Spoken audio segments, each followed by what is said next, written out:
Good, good evening, everybody, and welcome to Backfire SimSport TV. I'm Clyde Whiting, and tonight we have round 3 of the EDF Motorsports GT4 TCR Challenge, live from the, I'm going to call it the insane Long Beach circuit. In the booth with me tonight, we are missing Mr. Bill Switzer because he's got something better to do. We don't know what it is, but we think it involves sleeping. But we do have, as usual, Mr. Ryan Walker. Good evening. Yep, good evening, Clive. Good evening, Sam. And good evening, everyone watching. I'm looking forward to this. And also on the cameras, and very angry, as usual tonight, we have Mr. Sam Boozin. Good evening, Clyde. Good evening, Ryan. No, I'm glad there to be we go. here. We've made him smile already. Look. Just looking at probably the trickiest corner on the track there was the hairpin. Ryan, you say you're really looking forward to this. I think this is a magnificent track, even better now that they've released it fully and not as a tech track. But it can be, we've seen the videos of all the cars crashing in the hairpin. It can be one of those tracks, can't it, Ryan? Yeah, it's just one of those tracks, with, especially when it comes to multi-class racing, and that hairpin when you've got a bunch of cars on track, you get a bottleneck effect. And I think you might see that tonight, especially at the start when everyone's trying to get going. But I think the rest of the track is one of my favourites since they've released it. This update is just fantastic, and I dread to think how many laps have done around here. But it's a great track nevertheless. Yeah, I think we're lucky because we have got quality drivers in this league, and I firmly believe that if there's any league out there that can get round the first couple of laps without major incidents, it's going to be the drivers in this league. But it only takes one mistake, doesn't it, from one person, and it can lead to absolute carnage, especially in the hairpin and the fountain turn, or the roundabout turn, as we tend to call it in Europe. Yeah, that's turn 1 and the fountain section, as you say. It's probably one of the most difficult sections on the track, just because it's so narrow and you can't really do anything. So if you're stuck behind a car or stuck behind someone that you're quicker than and you can't get by, it's so frustrating. And you might see some drivers being stuck behind someone get slightly frustrated and make just a little mistake. Yeah, I've also seen a couple of bump and runs at that fountain turn. But this could be a race of attrition. It's not so much the fastest car that's always going to win. It can be one of those tracks where it's the driver that makes the least amount of mistakes can carry off a surprise win. Yeah, and I think tonight anyway, you might not see the quickest driver win tonight. You might see the driver, like you say, it keeps out of trouble. It could come out on top in both classes, and yeah, I'll be watching to see if anything happens. And don't be surprised if you see some people, especially banning it, especially in this corner that we're coming up to now, with that tyre barrier on the outside.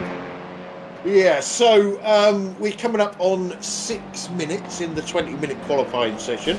I just heard somebody crash somewhere. So Tyler Newitt currently sits on provisional pole in GT4, with Paul Burgess second and Triple A in third.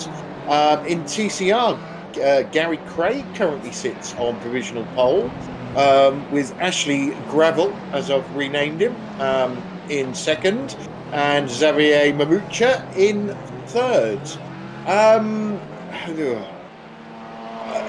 How important is qualifying pole in your class going to be round here, Ryan? I think it could be important, not just pole, but you maybe want to qualify close to the front in your class, just to maybe try and get in that track position early, or even before the race, just to make sure you're in front and you're keeping out of the trouble. And I think the trouble could happen near the back, or maybe in that mid pack as well, especially in the hairpin before we get going. Yeah, and like you say, with multi-class racing as well, you know, if a mistake happens in the first lap by one of the GT4s, it's going to hold up the TCRs as well. You know, it could get quite messy, but you know, I'm hoping the more we talk about mess in qualifying, the less likely it's going to happen in the race.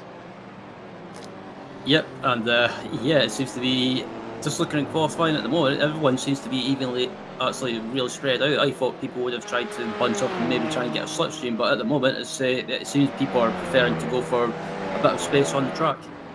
Yeah, and we've got a big TCR field tonight. We've got 14 cars out there, 9 GT4s.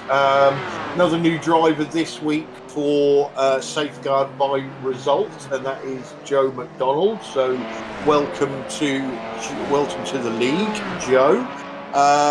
Evening to Stacey on the chat.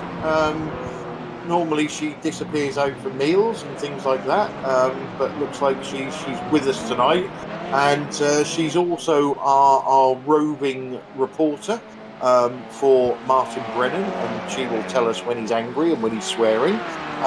Xavier Mamucha, currently on your inset picture, looking very, what would you say, Ryan, nonplussed? Doesn't look like there's much stress going on in that household. Yeah, absolutely, it's pretty relaxed, and very, considering he's German as well, he seems very focused, you could say. Yeah, he just, I don't know, looks to me like he's out for a Sunday drive. Me, I'm all arms and elbows and hands, and yeah, he looks very, very relaxed. So that could be a good sign for him in that TCR battle. So let's just have we had lots of technical issues last week, especially with comms. But just to roll back a week, we had Ben Sharp taking his first win in GT4, Stuart Dick second, and AAA came home third. I've just had cake delivered, which is good. In TCR, we had Chris Shaw taking away the win, Gary Craig in second, and Princess Pete in third. So for the standings, obviously we're only 2 races in, but Stuart Dick currently leads the way in GT4s, with Ben Sharp second and AAA in third. In TCR, Chris Shaw leads the way with Lee Bowden in second and Gary Craig in third. And in the team standings, we have Asymmetric GT4 leading the way, BSTV Esports Green currently in second, and Ninth Light Racing in third. So that gets us up to date with where we are. Let's have a quick look at qualifying. So we've just ticked over halfway. No change in GT4 at the moment. Tyler Newitt still leading the way, Paul Burgess second, and AAA in third. Tom Stanley is at the top of TCR with Ashley Gravel in second, and David Ayres has popped himself into third. And there's a surprise, and I mean that in the nicest possible way, Ryan. Martin Brennan currently in fourth. Yeah, I was just about to say, Martin Brennan popped himself up there to P4 in TCR, and yeah, he's had decent pace at times. He's just never had the luck. So maybe tonight he could turn that around. Yeah, I think to be fair to Martin, he started off like everybody else. He was off the pace, swapped cars from GT4 to TCR, and has slowly been gaining pace. And I think last week he was possibly in the best position that he's been so far in the league, and then had a bit of nobody's fault. It was a racing incident, but there was a side swipe with, I think, Pete Bingham going into Gary Craig, going into Martin Brennan, which sort of ruined his race. So hopefully, if he can keep the concentration up for the full 60 minutes in this race, we could see on his current pace, Martin's best result in the league so far. Yeah, it's possible. And also, Xavier Mamucha just popped up into pole position in the TCR class as well. So, yeah, he's having a good qualifying so far. Yeah, I don't think Xavier is as Bill would say, I don't think this is his first rodeo. And, you know, he's certainly putting it to people at the moment. Chris Shaw's a bit of a worry, currently down there in 12th. I know Chris doesn't get as much practice as he would like to, and somehow he always manages to pull a lap out of the bag, doesn't he, Ryan, somewhere in qualifying? Yeah, he's a bit of a, like you say, qualifying's never been his strong point, but in the race he just seems to pull something out of the bag in the race, and he always seems to get great results. And maybe at the moment he's not doing too well in qualifying, but hopefully being at the back is around here anyway. It might not always be a bad thing. No, like you say, it could work in his favour if you know, if the proverbial hits the fan. Evening to our favourite Australian on the chat, Mr. Wayne Sanson. Yeah, I think the races, I haven't done many races around here. I remember doing a V8 race around here. And I think I was, I probably didn't start at the back on purpose. I probably started at the back because I was so slow. But it really worked in my favour. There was a hell of a coming together on lap 1, and I think I made up about 10 positions in one lap just by, you know, other people crashing. So, like you say, it can sometimes work in your favour if you're a bit further down the grid. It can, and just looking at Rob Venn at the moment, yeah, Rob Venn's one of those drivers as well. I've been keeping an eye on towards the end of last season and start this season, and he's been slowly improving in the GT4, and yeah, I think it's good to see Rob improving all the time. Yeah, he, you know, I've known Rob through sim racing for many years. You know, raced with him a lot in the past when we used to do the old pit lanes leagues, and he had a bit of a break from iRacing, but he's starting to get his old mojo back now. And the thing that I always found with Rob was he may not be the quickest car in the field, but he's very, very consistent and normally very, very safe as well. So, you know, a track like this, like Bathurst, he tends to score big points because he doesn't make the mistakes that some of the people that are, you know, hanging it all out every lap tend to make. Yeah, and it's like that old saying as well. What is points make prizes? I think it is. Exactly. You know, and you know we're in season 3, but you know this obviously isn't our first goes at running leagues, and we've seen it's the people that, you know, you don't have to win all the time. You just need to bag big points. And you know that's how people win championships. And you know there's prizes on the line this season, so you know I think everybody wants to win. But you know there's only going to be one winner in each class, and it's going to be, it's not necessarily going to be the fastest driver. It's going to be the most consistent driver. Absolutely, and yeah, just about to come up to about just under 4 minutes remaining in qualifying, and yeah, there's not been really any changes from what I can see in GT4 or TCR, and at the moment it's still yeah, Xavier Mamucha leading in TCR with Tyler Newett and on pole position in GT4 as well. So it seems to be, at the moment, everything's settled. Yeah, and you know, Chris Shaw's still down there in 12th. Seeing David Ayres up there in 3rd, that's going to irk Carl Hardy, because those two are usually very, very close on speed. So, you know, Carl needs to pull his finger out somewhere. Is he in the pit? I think he might be in the pit at the moment eating pies, so that might be slowing him down. Evening to Double R on the chat as well. Nice to have you with us, mate. hope you're really missing us, because we're missing you.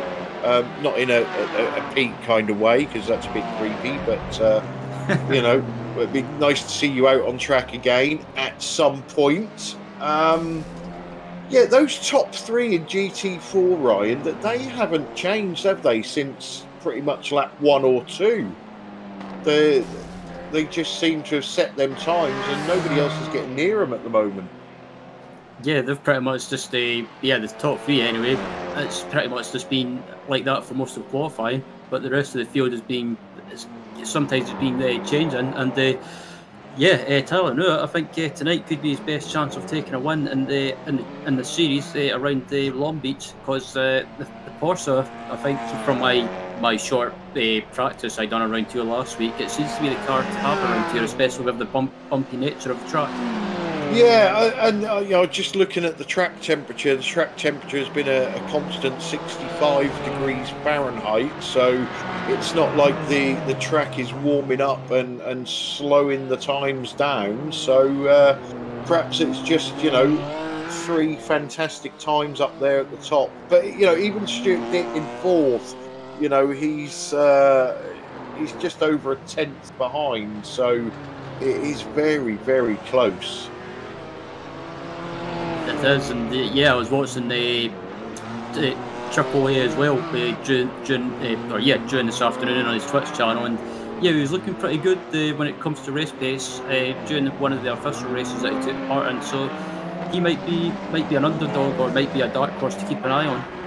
Yeah, and I think this is going to be not only a race of attrition, but a tactical race as well. I'm assuming it's going to be a fairly low fuel usage circuit, so they should get it done with one pit stop. Obviously, all the cars are limited to 30% of a full tank. And then there's the safety car, our random safety car that may or may not come out, which could absolutely change everything if that happens. If it comes out, we'll have to wait and see. And that's obviously if it doesn't come out in the meantime on lap 1 for a blocked track. But we're still hoping not. We are coming to the end of qualifying, Ryan. We've got about 30 seconds left. I was looking at Martin Brennan there, currently still doing well, up there in 7th. So, he's mid-pack. Just spotted a change for 3rd in TCR. Mark Heron has put himself in provisional 3rd, going ahead of David Ayres. Yep, Mark Heron as well. Another one that seems to be improving, or he's definitely one of those drivers that he's always been quick, but sometimes luck has never been on his side. And he's one of my bets to finish on the podium this evening if he can have a good race. And with the safety car, like you mentioned, don't be surprised if you see some people with the length of the pit lane maybe trying to come into the pit lane under safety car and try to minimise the time loss. Yeah, I've got to agree with you there with Mark Heron. He certainly is improving every week. And like you say, I think some weeks he has one of those, if he didn't have bad luck, he'd have no luck at all. So, let's hope he gets a clean race in, and we'll see what happens. We've got 3 cars left on track, finishing up their laps. Not seeing anybody lighting up the timing screens. That is it for everybody. So a first pole position there for Xavier Mamucha. That could be interesting. So we'll just wait for the session to click over, and we will bring you your official starting grid.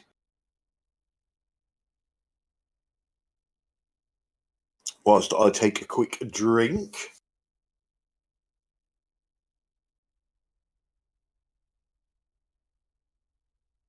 Evening to Elvis on the chat. 50% of the Gary Craig fan club.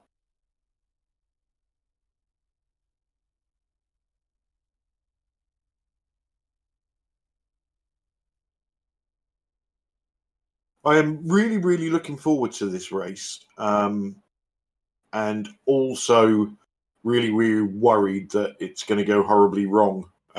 But we'll have to see. So, as Sam brings up the grid for us,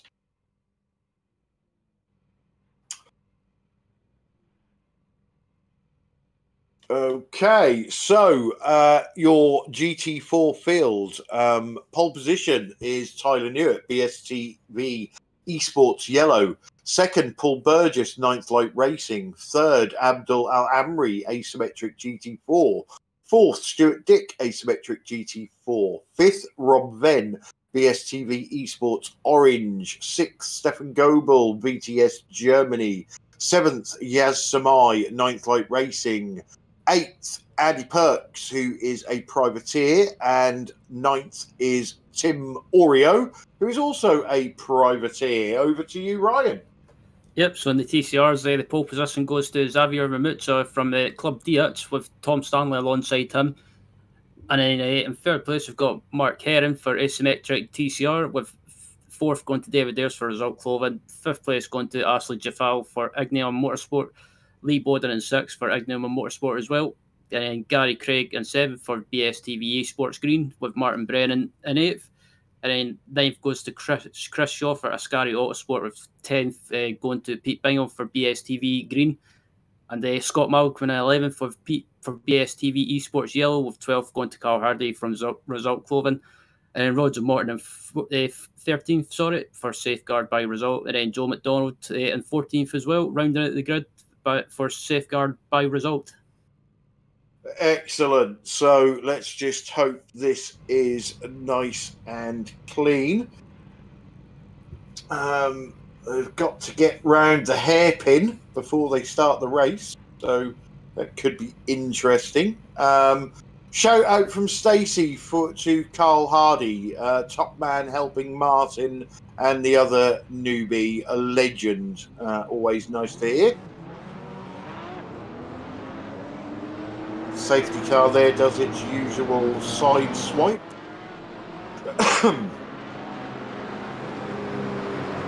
So this is where it could all go wrong on lap one. Open for the crash already. Or a bit of door banging anyway. Well, yeah, I think that was a check-up and a lot of nose-to-tail banging. So we are green for the GT4s. Good start there by Tyler Newitt. Top three holding their positions at the moment. Bit of a battle further back. Rob Venn having a look at Stefan Goebel. Okay, here we go into the fountain turn. All nice and clean from the GT4s. I'm sure, I was going to say, yeah, I thought I saw a GT4 in trouble there. That's Tim Oreo.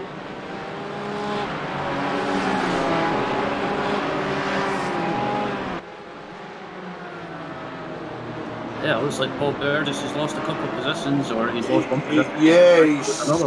Yeah, he's now lost two, hasn't he? And he's got the feisty German behind him as well, Stefan Goebel.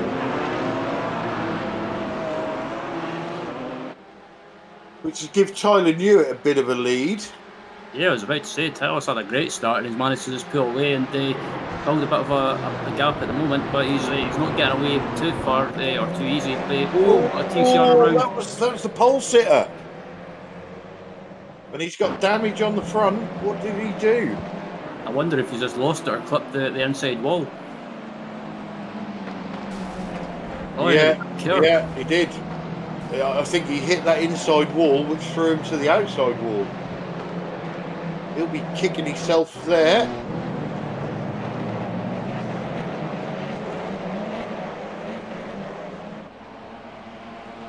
Evening to JJ on the chat. Nice to have you with us.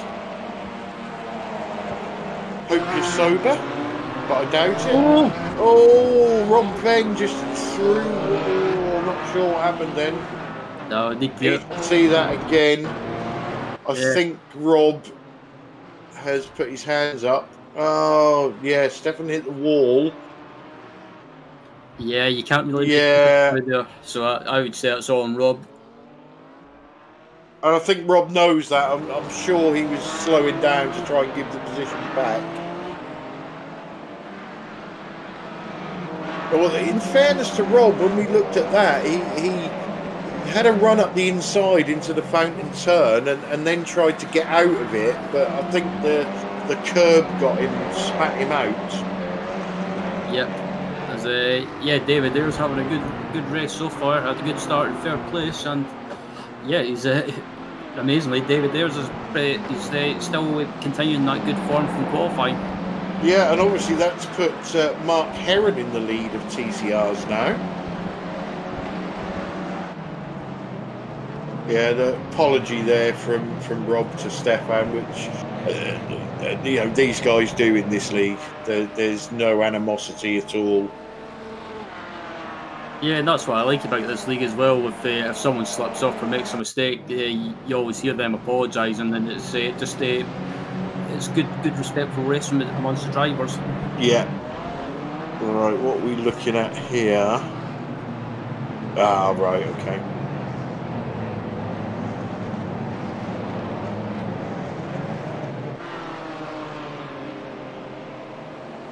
So that was, that was very, very good from all the drivers there. We all know how hard lap 1 is round here.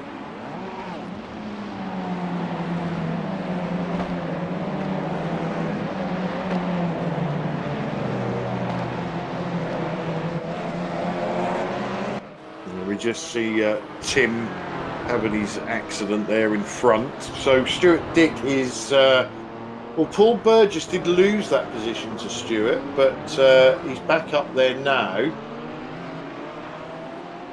Maybe now he's got some heat in his tyres. What's Yaz Samai doing up there in 5th? That's nosebleed time, that is. Yeah, he's had a good start, Yaz. And, he's one of those drivers as well. I always have got an issue at the hairpin. Oh, that's Chris Short. No, it's not. It's an Ignium car. Oh, it's Ashley Gravel. Was Martin Brennan involved in that, or was he just involved in the aftermath of it? Just the aftermath, I think. Oh, yeah, that's horrible. That's happened to me, that has. Yeah, I just wonder if they always tagged another car. Oh, yeah, that was just unfortunate. I wonder if it was just a case of maybe just braking too hard or a little bit too much brake. Yeah, he locked it up, didn't he? And the back end got away. He's got some major damage on the front of that Audi.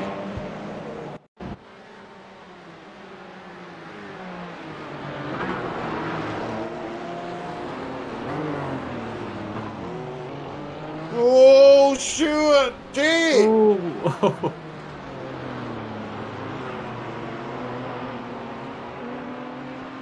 It's going to be a 27-point turn, isn't it? There, yeah. That's such an easy mistake to do in that exit of turn 1. Yeah, a lot of unforced errors, isn't there? You know, we thought it was going to be car contacts, but there's a lot of drivers just doing it on their own.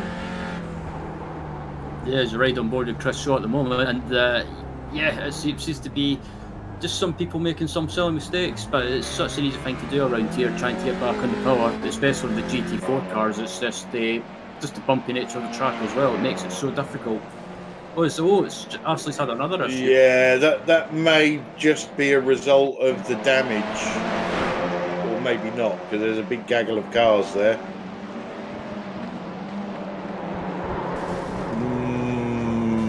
I'd like to see that from overhead. I'm not 100% sure. There was a lot of room given there. Let's have a look. It looked like maybe just got turned in on. Yeah, that's always a rough one, that, isn't it?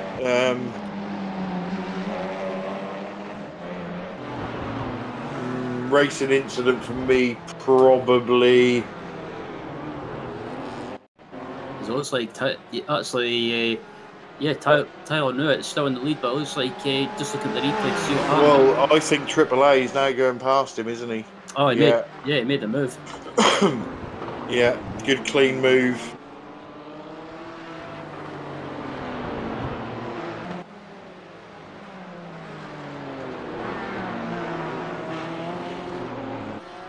Yeah, I was watching Triple A during the official race as well. He was looking really quick, and I wonder if at the moment he's just either he's quicker than Tyler, or Tyler's maybe just hanging back a little bit, just maybe trying to look after the tyres. Yeah, Tyler is a very astute tactician. You know, if he's decided he's going to save his tyres for the second half of the race, he will have no problem with AAA going past him, knowing that he should get him back at a later date. And say this quietly, Yaz is now 4th. I think Yaz is going to win this. Yeah, some people are having issues already. The likes of Stuart Dick had issues, and Yaz Samai's just been having a quiet start and picking up places as he goes along. Yeah, you know, it's like what we said at the start. It's you know, it's not necessarily the fastest car that wins these races. It's the most consistent, the ones that can do, you know, half decent laps but keep it out of the wall and not make any mistakes. You know, we've seen mistakes from people that we don't normally see mistakes from, and that's just the pressure of this track. Indeed, it looks like Chris Shaw's battling one of the BSTV cars. That looks like that's Pete. Yeah, Pete's had a pretty decent start as well, and just ahead of him is his teammate Gary Craig. So the two BSTV cars are having a decent start at the moment, and it's sitting in the top, well, basically the top 10. Yeah, I can assure you as well, there are no team orders with Gary and Pete. If they're close on track, they will fight hammer and tong. Just for a week of I beat you last week.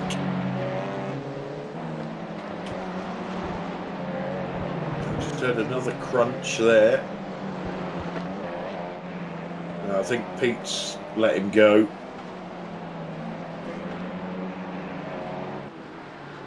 So next up is Gary Craig for Chris Shaw. There's Andy Perks. I always giggle when I see that number plate on the back. I think that's brilliant. It's one of the first times I've seen that on iRacing. Oh yeah, I just noticed that. With his private plate, yeah. It's really good.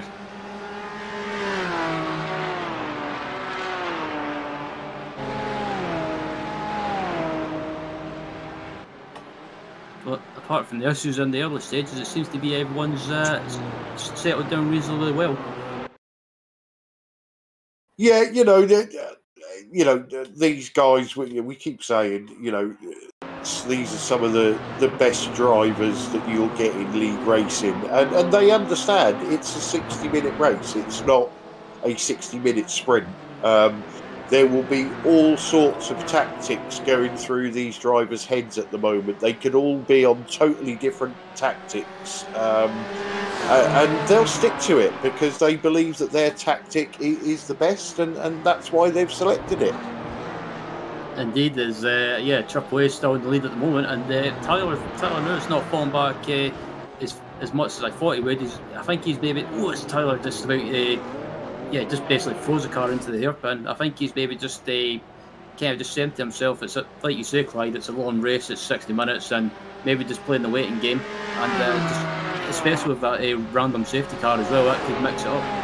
Yeah, and as I said before, Tyler's very crafty. If he's worked out he needs to save half a lap of fuel, he'll give up first place and he'll save half a lap of fuel but behind AAA. That's the way he rolls, which is why we was very delighted, obviously, to sign him for for BSTV Esports because you know he's got that something extra. I see from his inset picture we've got another new angle today.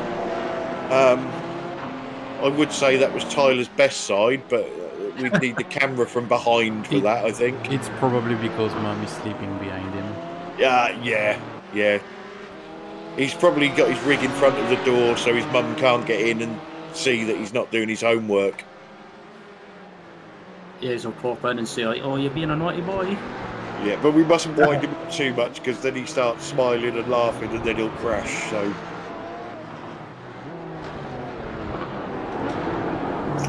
But yeah, as you say, AAA is not getting away from him. Chris Shaw has now caught Gary Craig, so that's going to be a battle for 5th place in TCR.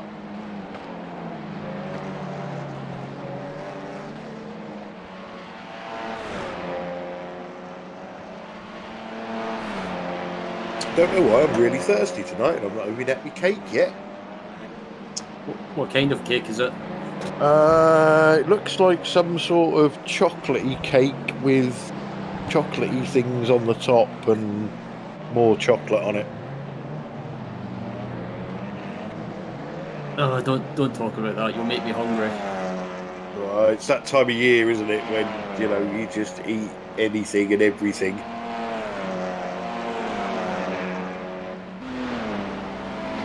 So hopefully everybody on the chat had a wonderful Christmas, probably quieter than what they used to. This is actually our last broadcast of the year, Ryan. Yeah, I was just about to say it. It's amazing how quickly this year's went, considering the circumstances, but at least we've got some racing still to round it out, so it's all good. Well, that's right. It may be sim racing, but it's racing, and these guys, I can assure you, take it just as seriously as the pro drivers do. So, yeah, all good at this end. I don't know how long Gary's going to be able to hold off Chris, though. Yeah, I was about to say Gary Craig, or Chris has managed to catch up to Gary Craig really quickly, and he's not hanging around, and it looks like he's got a run in him. I love that camera angle. Yeah, there he goes, sailing by under brakes. Yeah, it looked like Gary just decided not to make a fight of it. So Gary has now got, he's only got just over half a second to his next victim, which will be Lee Bowden.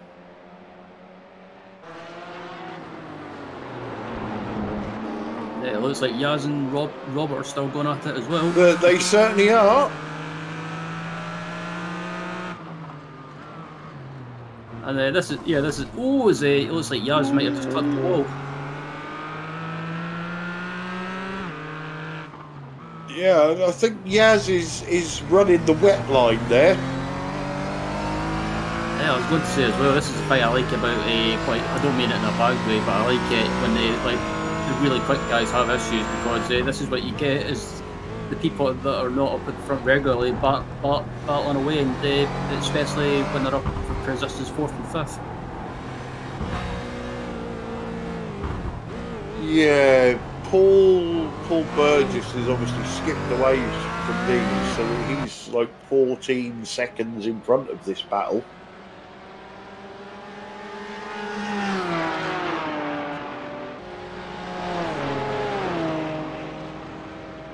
But Yaz is driving well. He's, you know, he's not.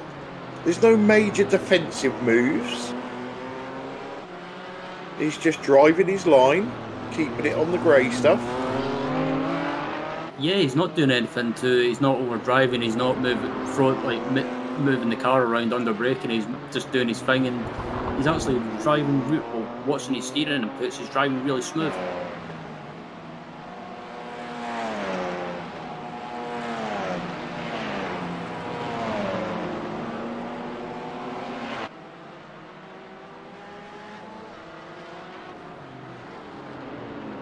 I always worry when Stacey sends me pictures. Oh, Stacey sent me a picture of a Yule log. Yeah, it's very much like that, but slightly different. Yeah, I wonder if Pete just slightly outbraked himself.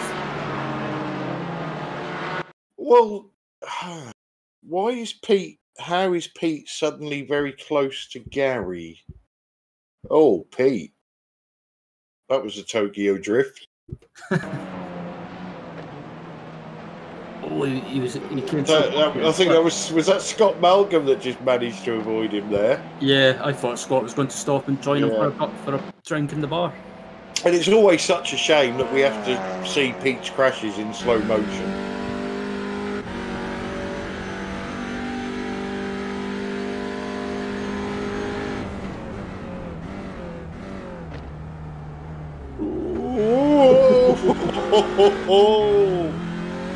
Yeah, I bet that was. This is the one. This is the close one. This is a Code Brown, without a doubt. Yeah, I bet that was a moment for Scott to empty his bowels, as they say. Definitely. Like, whoa!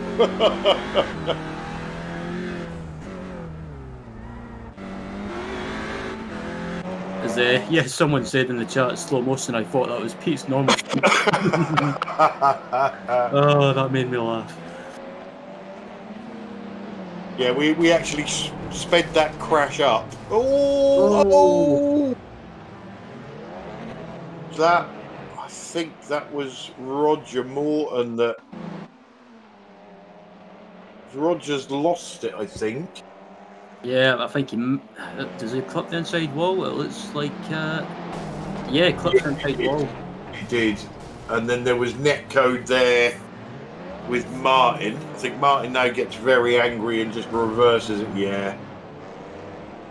That was a bit of a rage reverse, if you like. It was, wasn't it? Look at the state of that. Unfortunately, it wasn't really anybody's fault. As we see, Roger clipped that inside wall, and then Martin and Pete were in the wrong place. Paul Burgess has got no bonnet. Why has Paul Burgess got no bonnet? Yeah, I wonder if he's outbraked himself as well and just nudged that wall. Yeah, he's took too much in there, yeah. So, it's all happening, and we're only 20 minutes in. Yeah, everyone's having issues really early, and I don't know if it's people just pushing too much or just being caught out slightly, but yeah, it's kind of mixed up in GT4 as well. And Stefan Goebel was giving a fellow Scotsman of mine, Stuart Duck, a bit of a battle. Yeah, which is good to see.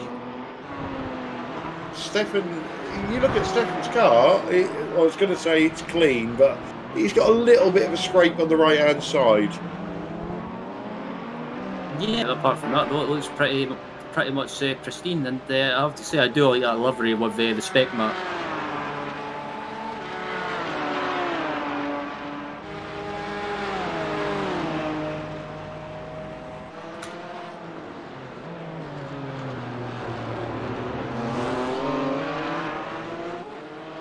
Still, Yaz and Rob are still at it as well, and these guys have pretty much been together since the start of the race. And they have, haven't they? Yeah. They're basically like little kids trying to run after each other, or basically trying to steal candy from each other. And you know, again, I mean this in the nicest possible way. If I was in Rob's shoes, I would just keep the pressure on. I wouldn't go for any lungy moves or anything like that, but knowing that Yaz is an inexperienced driver, I think you can pressure him into a mistake. Yeah, and also with Rob being stuck behind Yaz as well, he can also use that slipstream and do some fuel saving as well. And yeah, I think Rob seems to be quicker, but at the moment he's not, like you say, he's not doing anything too silly. He's not trying to make any silly lunges up the inside. He's just keeping Yaz in sight. And at the moment, it's been clean racing between both of these guys as well. Yeah, and Elvis is asking about lap predictions for the pit stops. I haven't heard any whisperings on how far these cars will go around here, so it's going to be a wait and see.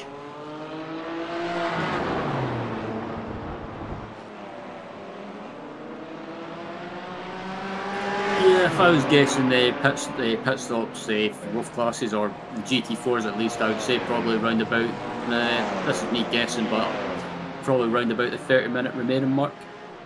Yeah, that wouldn't surprise me, and I think we'll find out pretty much for definite with those GT4s that have got damage. They will stop at the earliest possible opportunity. Yeah, it'll be interesting to see if anyone in GT4 takes tyres. I guess if they did take tyres, it'll probably be. I guess they'll probably take right side tyres. Yeah, I think general rule of thumb, you can take right sides or you can take either side with the amount of fuel that you need to get in the tank to get to the end of the race. So obviously taking 4 tyres is slower. But yeah, I expect a lot, especially the tacticians amongst these drivers will take right sides or left sides only.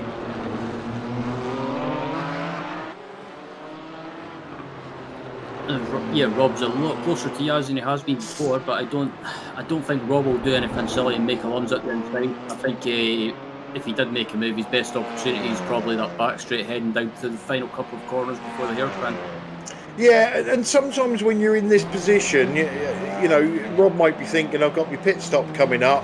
I'm just going to sit behind him and see where we are when we come out of the pits. If I'm still behind him, you know, then I'll start trying to make moves. Indeed, there's Mark Herring's in the lead of TCR as well. So I don't. Yeah, David Ayres is pitted in TCR. So Mark's having a good race at the moment in TCR, and I think if I'm correct, this is his best race of the season or in the series. I think. Well, certainly this season. Let me have a quick look at last season. No, I can't see anything. Ignore me.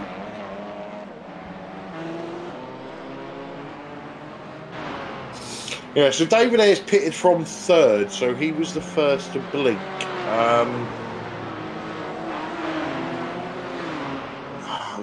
He must. He certainly wouldn't pit if he couldn't get to the end. Was it? Yeah, Tyler's actually closed up on a AAA quite massively as well. So I don't know if AAA is struggling with tyres a little bit, especially rear tyres, because I know around this track anyway, especially at hairpin, trying to get on the power is a bit difficult. So I think Tyler has looked after his tyres really well. Yeah, I think Tyler is running a very clever race. I think he's saving a little bit of fuel behind AAA. He's saving a bit of tyres, and his cunning plan will be to get the move done in the pit stop. Yeah, and I think you might see Rob then try to do that as well. Use the pit stop to try and leapfrog Yaz as well if he can't pass on track. Yeah, you know, in Rob's position, I suppose it really depends on how much he feels he's being held up by Yaz. Although, you know, when he gets past Yaz, he's got still 12 seconds up the road to Paul Burgess. So, you know, it's not going to be easy closing that down. So I suppose Rob can take his time. But then again, it might be that Yaz has just got the pace on him. And he's just doing enough to stay in front. Yeah, and I think if Yaz finishes where he does, I think it'll be well deserved because he's been improving massively race by race. And as the 2 leaders come up to the hairpin, I wonder if one of the 2 leaders might dive into the pits or maybe try and go as long as possible.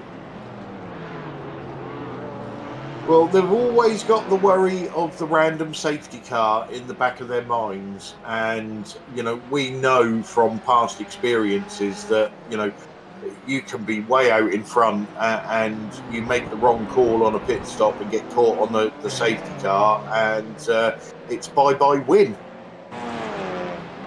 Yep, and yeah, I think if I was one of the two leaders anyway, I would probably just try and go as long as possible, stretch that fuel out, and then when it comes to the pit stop, if it does happen under safety car, you don't have to save as much fuel, and also with the safety car as well, you can do some fuel saving.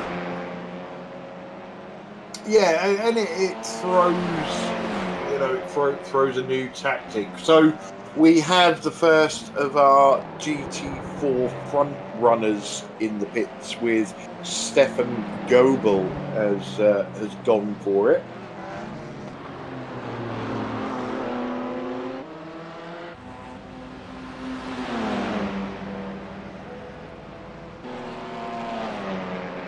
Oh, Mark Herring's in the pits as well. Yeah, so that's the TCR leader in the pits.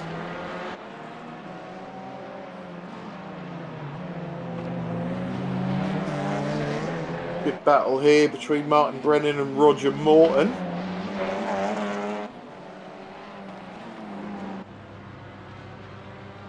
There we go. Triple A's in. Yep, so it looks like Tyler's decided to go one lap longer and maybe try and go a couple of laps longer, even then try and maybe try and push as much as possible and try and increase that gap. But I think I wonder if Triple A will take maybe like tyres on either side, or maybe just take fuel only to try and jump Tyler. Yeah, I'm not sure what the sorry, me yawn then. Not sure what the undercut is like round here. So that's Yaz Samai in the pits. Rob Venn has stayed out. Andy Perks is in the pit. Yeah, if there isn't much of an undercut and Tyler's managed to save some fuel, then yeah, I expect him to run it dry. So this is a replay of Martin's move on Roger.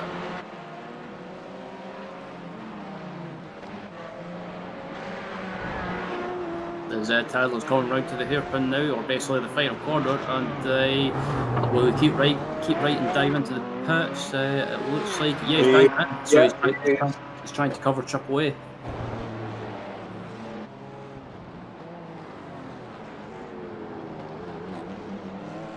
Expected to see a raft of pit stops now. Paul Burgess stays out.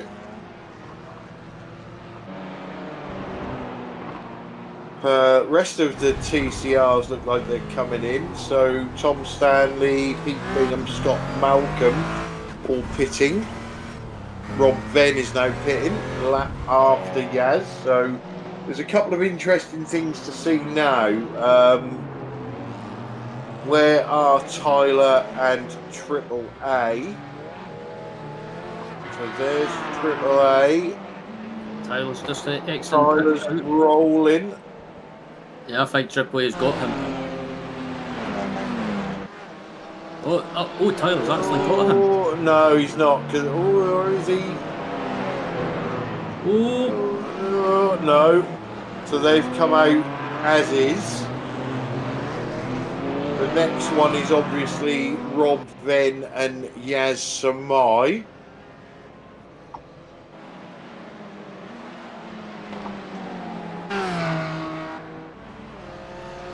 yeah, I think Rob might just have Yaz.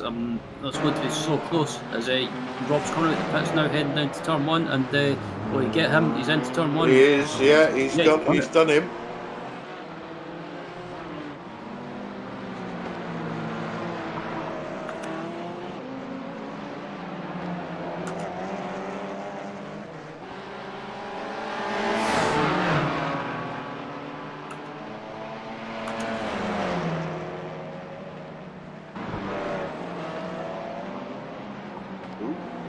Somebody. Oh, we just lost Ryan.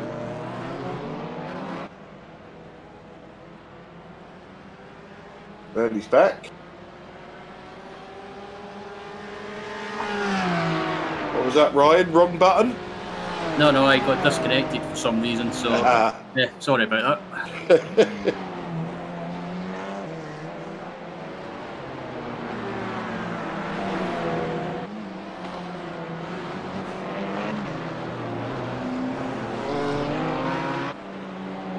So this means that Tyler is going to have to find a way past AAA.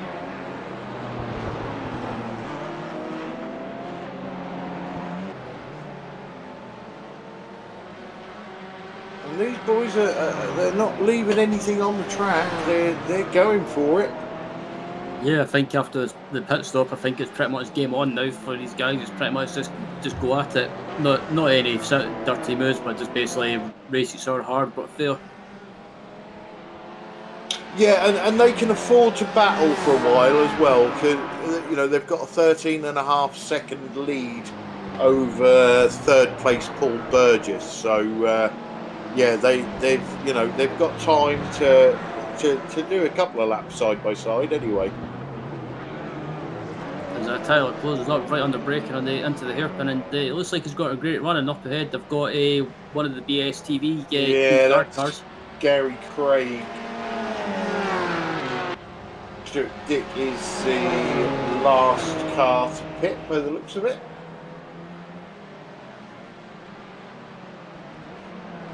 So it looks like Triple A gets by before turn one, but it looks like Tyler's going to be just hindered a little bit, but not too much, because he should be able to get his TCR car on the exit.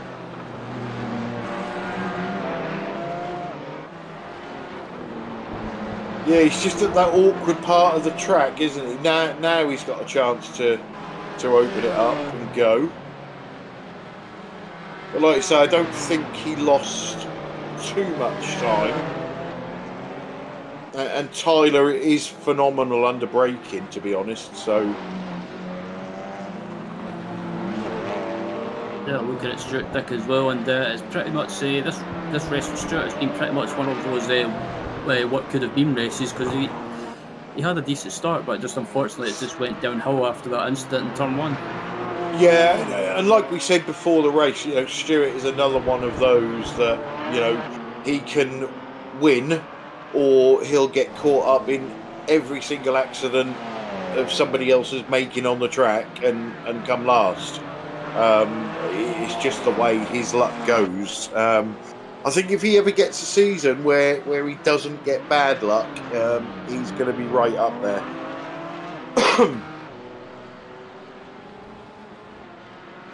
So that's Stefan going past Andy Perks. That's for 6th position.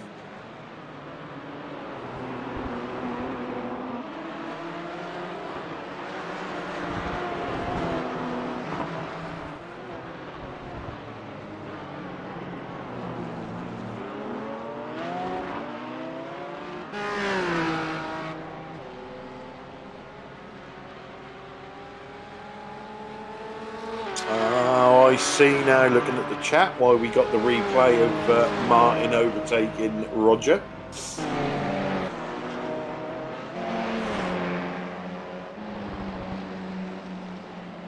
And Mark Herring's still in the lead of TCR, and I'm not sure. I believe he's made. Actually, I was about to say I think he's made his pit stop, but I thought he was jumping in there. He has, yeah, and he's got a decent lead as well. Yeah, this is like you said earlier, this is Mark's best race of the season so far, and I think if he holds on to take the win, this will be a well-deserved victory. Because I think I just about jinxed that, so I'll keep quiet. Yeah, it's Bill that jinxes Mark.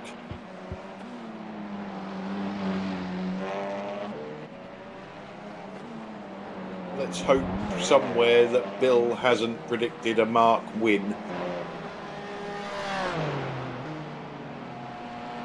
So Chris Shaw is chasing down David Ayres for the 3rd step on the podium at the moment.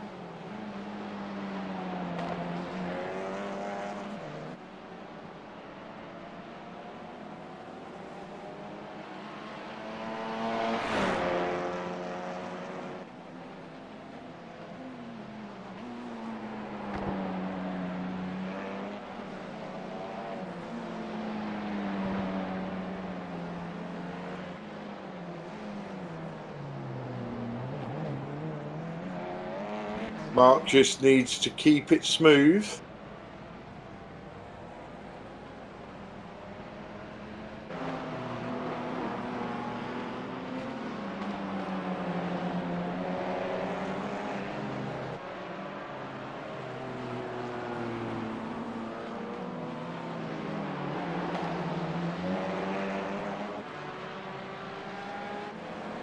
David Ayres knows he's being chased down because he's just put in his best lap of the race.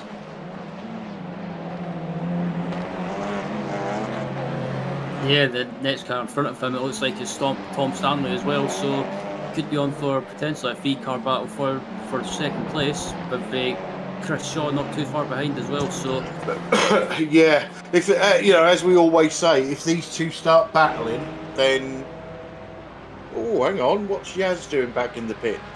Yeah, I was just about to say, I thought I saw Yaz falling back in the field, but I wasn't sure why. We're about to find out. Oh, please don't say it's that inside wall again. It is. Oh. We've seen so many drivers do that, and yeah, then he's got a very much a lack of control there. Something's broke. Yeah, it was so unfortunate for Yaz. He was having a great race. He certainly was. It's Martin. Martin, there's the bloody tyres that stick out.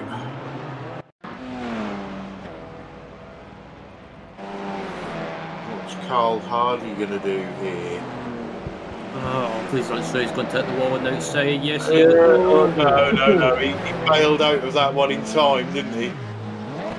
And he does a bit of a reverse drift or mini reverse drift. Yeah, I think he's just took 3 weeks off of them rear tyres.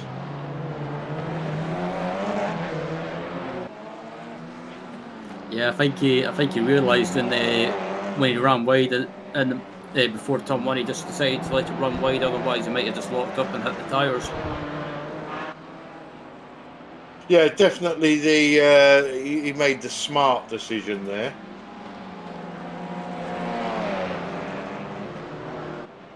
But I don't think this is the end of it, because Pete is going to get past him somehow.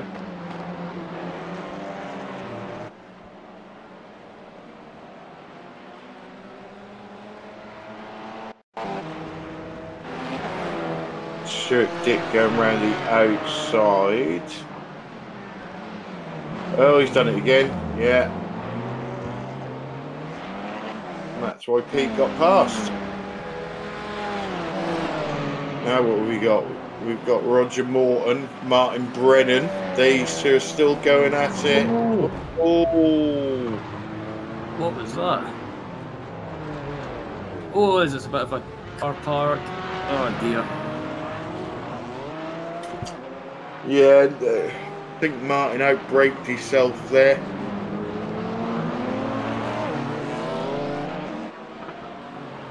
Gave Roger a bit of an extra set.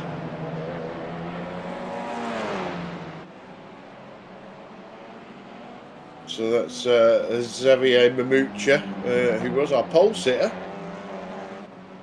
Going past new boy Joe McDonald. Yeah, Joe I recognise from racing in the BSR MX5 series. Met ages ago. He was really quick in that car, and it's good to see Joe in the league. And at the moment, it's even though he's towards the back of the pack, he's still going. So Carl Hardy has pitted. I think he basically wrecked that set of tyres. Roger Morton and Martin Brennan have pitted as well, but that I think is because they both had damage. Or AAA stuck there.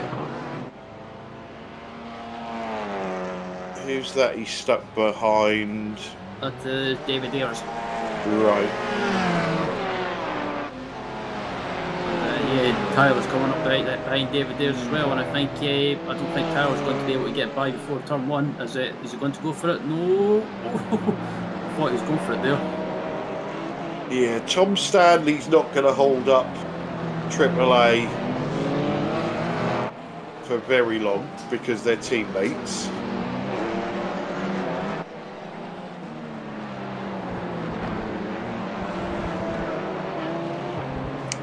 Shelby, get off me cake.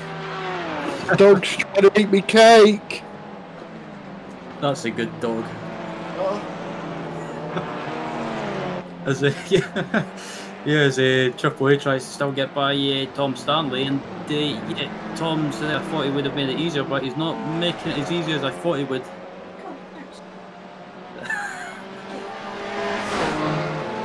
No idea what this dog is doing.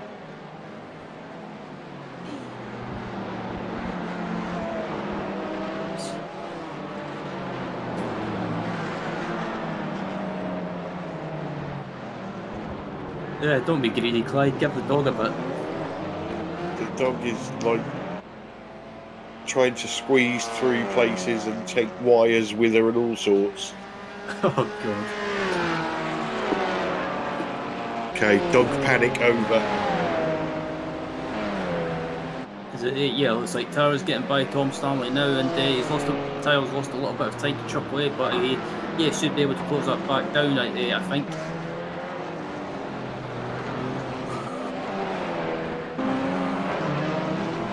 Chris Shaw has got the gap down to David Ayres to just over a second.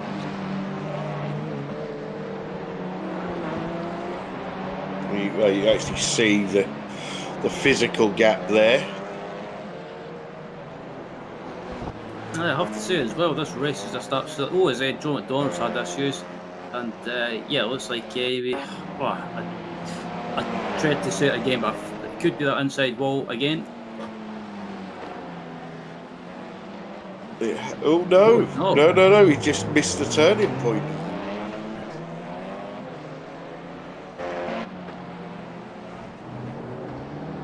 That was a strange one.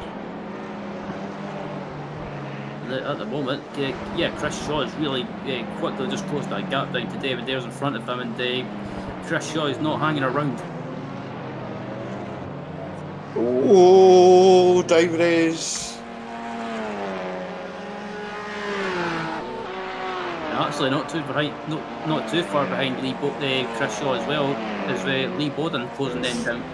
Yeah, Chris Shaw is obviously looking forwards because his main rival for the championship is 2 cars in front of him.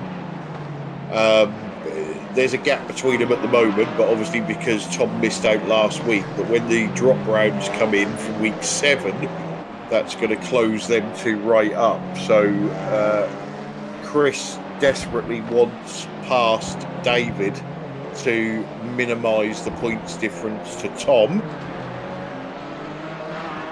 Tom's still carrying that damage, so what have we got? We've still got 15 minutes left, so there's a lot of racing to go. Yeah, excuse me, absolutely, and yeah, at the moment, as David Ayres runs slightly wide on corner, he clips the wall on the exit. Oh, that was so close.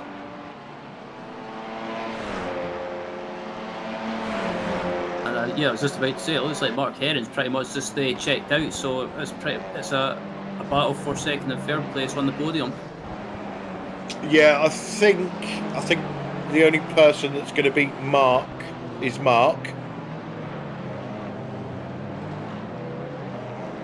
Chris only just got around there.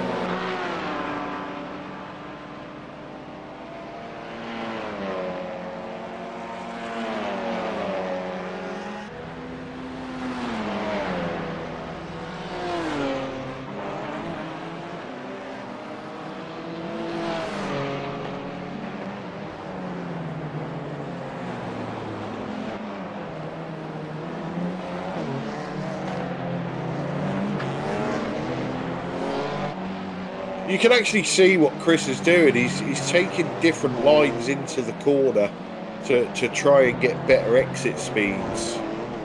Yeah, I was just about to say that as well. It looks like he's not moving around, but he's kind of just trying different lines, maybe trying to get a better run on the exit of some of these corners, and also maybe playing mind games with David Ayres as well, just trying to unsettle him. Paul Burgess is going to be a bit of a fly in the ointment shortly.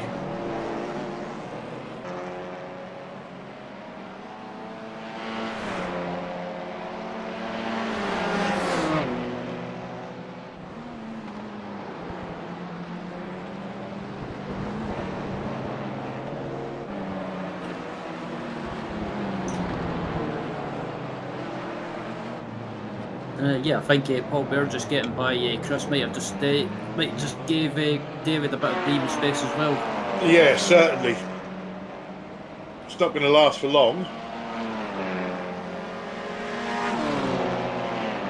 As Lee Boden's into the pits as well, so I wonder if that's if Lee Boden's got his fuel calculations wrong. Could be. And just to answer Wayne on the chat, yes, there is still a random safety car in this series, but we are past the random safety car mark, so there's not going to be one tonight unless we get a blocked track.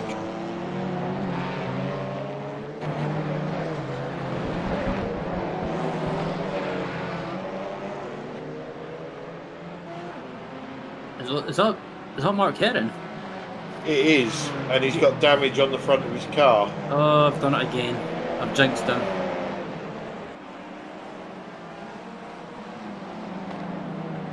So this is now a three-way battle. Oh,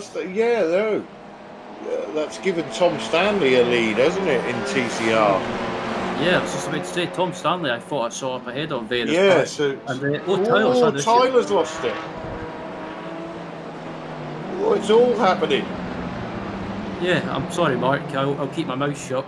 So this is a three-way battle for second place. And as I said a little while ago, the only person that can beat Mark is Mark. And it looks like Mark has beaten Mark. Oh!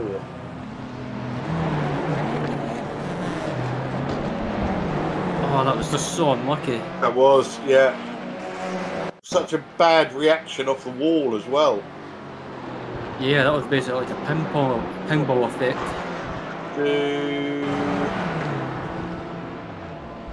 Yeah, that was weird. Slow down. It looked slow, didn't it? That he had to serve. Yeah, I was going to say it looked like a slowdown, or maybe I don't know if Tyler had VR issues. Mark's had to pit because of that damage. Yeah, I don't know if Mark was maybe just in the... I know I've got it in the past, but when leading a race, I wonder if he got that kind of like... If he just started tensing up a little bit. Pete Bingham's in the pits as well.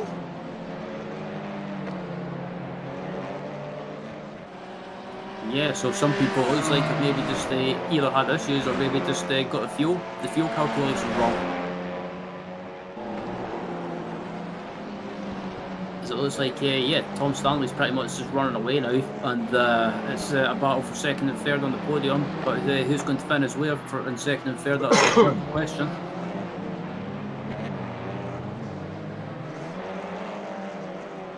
Oh, David's in the pits as well. Oh, it's all happening. So I wonder if it's maybe not fuel calculations, but maybe people are not able to get away with doing a one-stop. Yeah. Are they possibly drive-throughs? Yeah, but also with the incident limit as well, if you go over that, on iRacing now you get a penalty or a drive-through.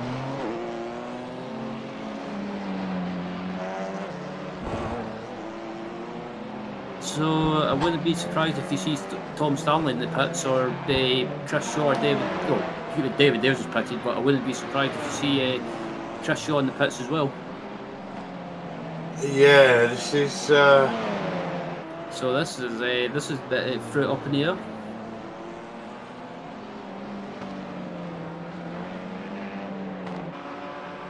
The TCRs did stop early compared to the GT4s.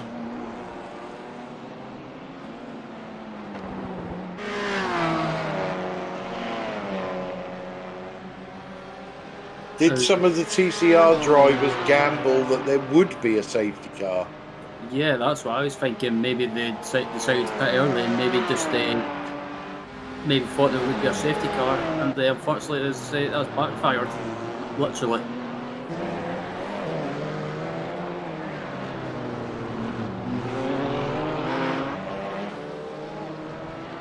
It looks like, Triple A's under attack from Stefan Goebel, even though Stefan got a lap down.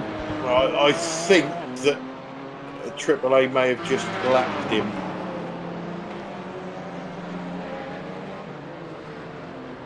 But yeah, I'm still confused by that. Why Tyler slowed down? That was I don't. The only thing I can think of is a slowdown, or maybe some technical issues.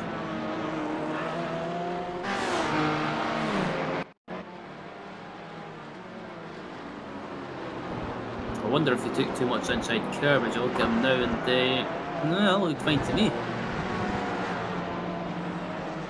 Yeah.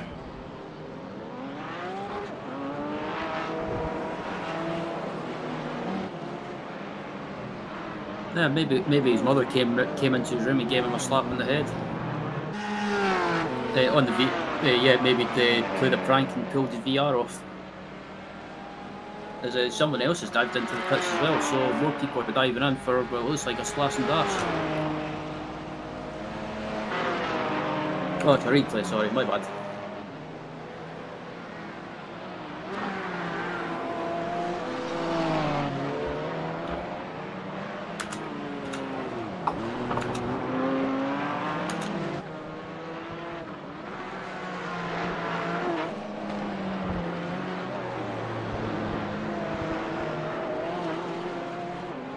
Yeah, so basically just under 6 minutes, and still AAA is leading. But I wonder if AAA will need to hit for a splash and dash as well, or maybe he'll just back off and try and do some lifting and coasting. I'm not sure that the GT4s are going to have to splash and dash up. I'm going to try against Clyde. I think AAA will have to splash and dash because he pitted 1 lap before Tyler, and Tyler stopped to make the race. Do not go 1 lap over, and this way don't have to splash and dash. That's my 2 cents. Yeah, alright, well, let's hope Sam's wrong.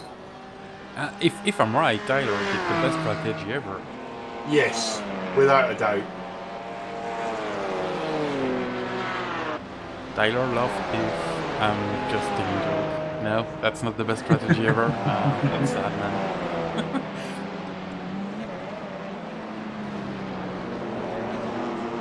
But yeah, I'll be amazed if AAA doesn't have to splash and dash.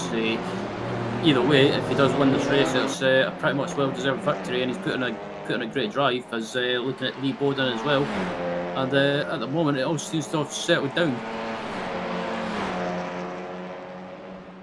Yeah, we got just under 5 minutes left.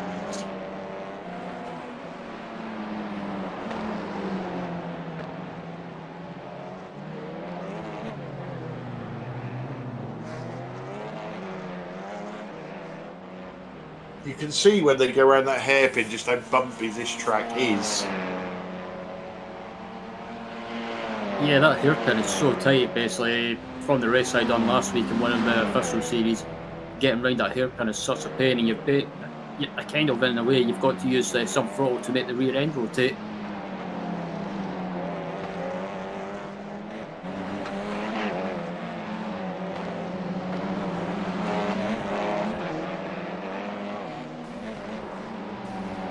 Did I hear the crunch? Oh, there it is in front. Who is that? Mark Heron. Mark Heron again. Rage reverse. Oh, it was going so well, and it's just all fell to pieces in the closing stages. Oh, it's the same place.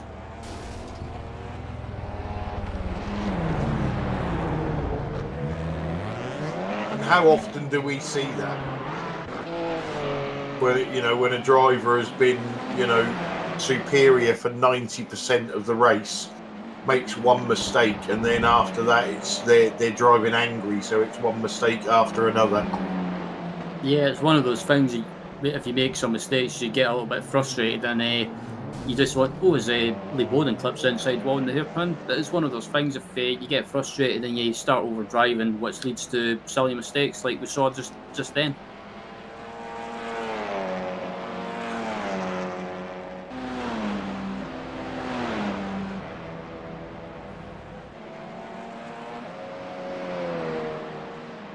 No, you get it, but if all the pit stops in the closing stages is basically, and TCR anyway, has allowed Gary Craig up into third and Scott Malcolm up into fourth. So it's it's all getting a bit mixed up in the closing stages. Yeah, Scott he's stealthed his way up there.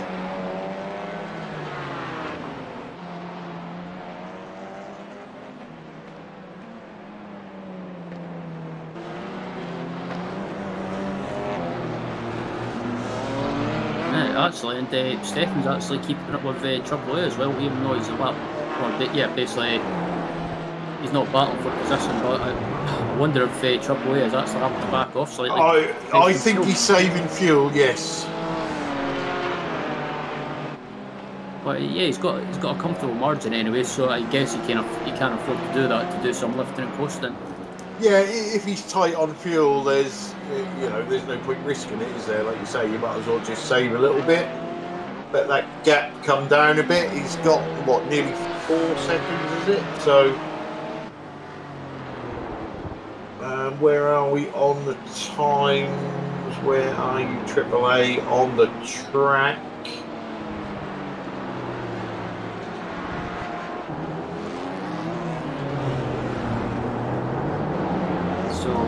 Next lap would be the last lap. So this will be the white flag. And he's in! He's in! Oh my god. I thought I had to make a splash and dash.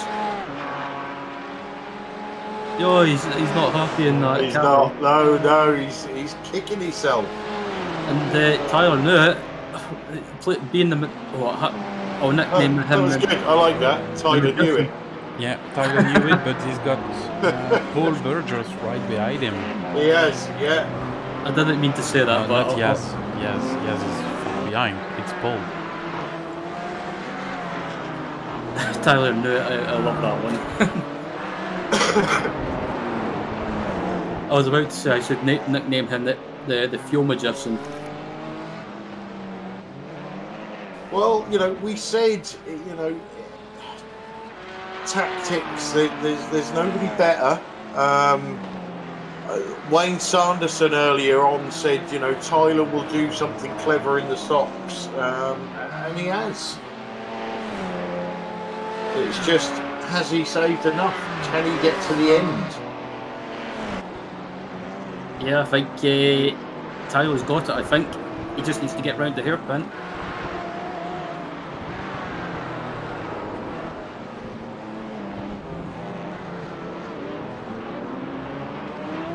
Scott Malcolm crashed it. Oh no! Gonna watch this after the end of the race. Yeah. Well done, Tyler. Another great drive from Paul Burgess as well.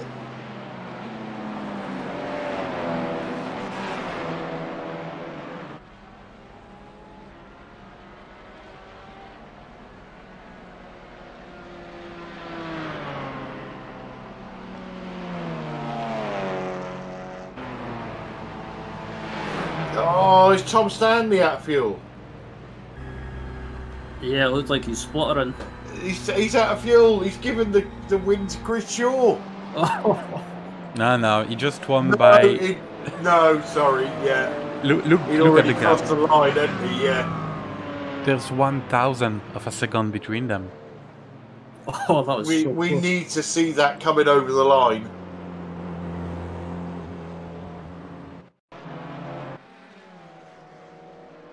Here we go. It's a bit further away because I don't have any events after the rain flag, the checkered flag. But according to the timing, it's 1,000 of a second.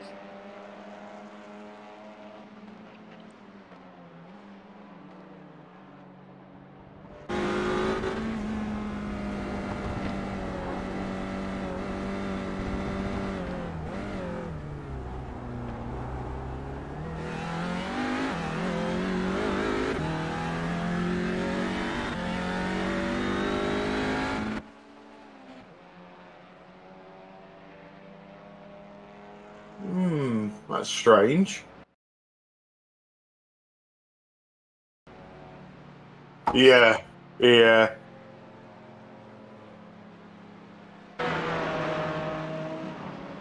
Yeah, timing is definitely wrong.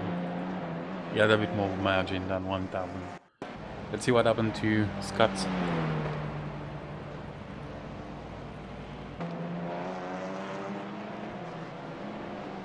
Yeah, I think Scott was out of fuel as well. Road out of fuel for Scott. Oh, he's not going to be happy with that. He actually told me earlier that he's got about 73 different programs going to sort his fuel out. That obviously didn't work.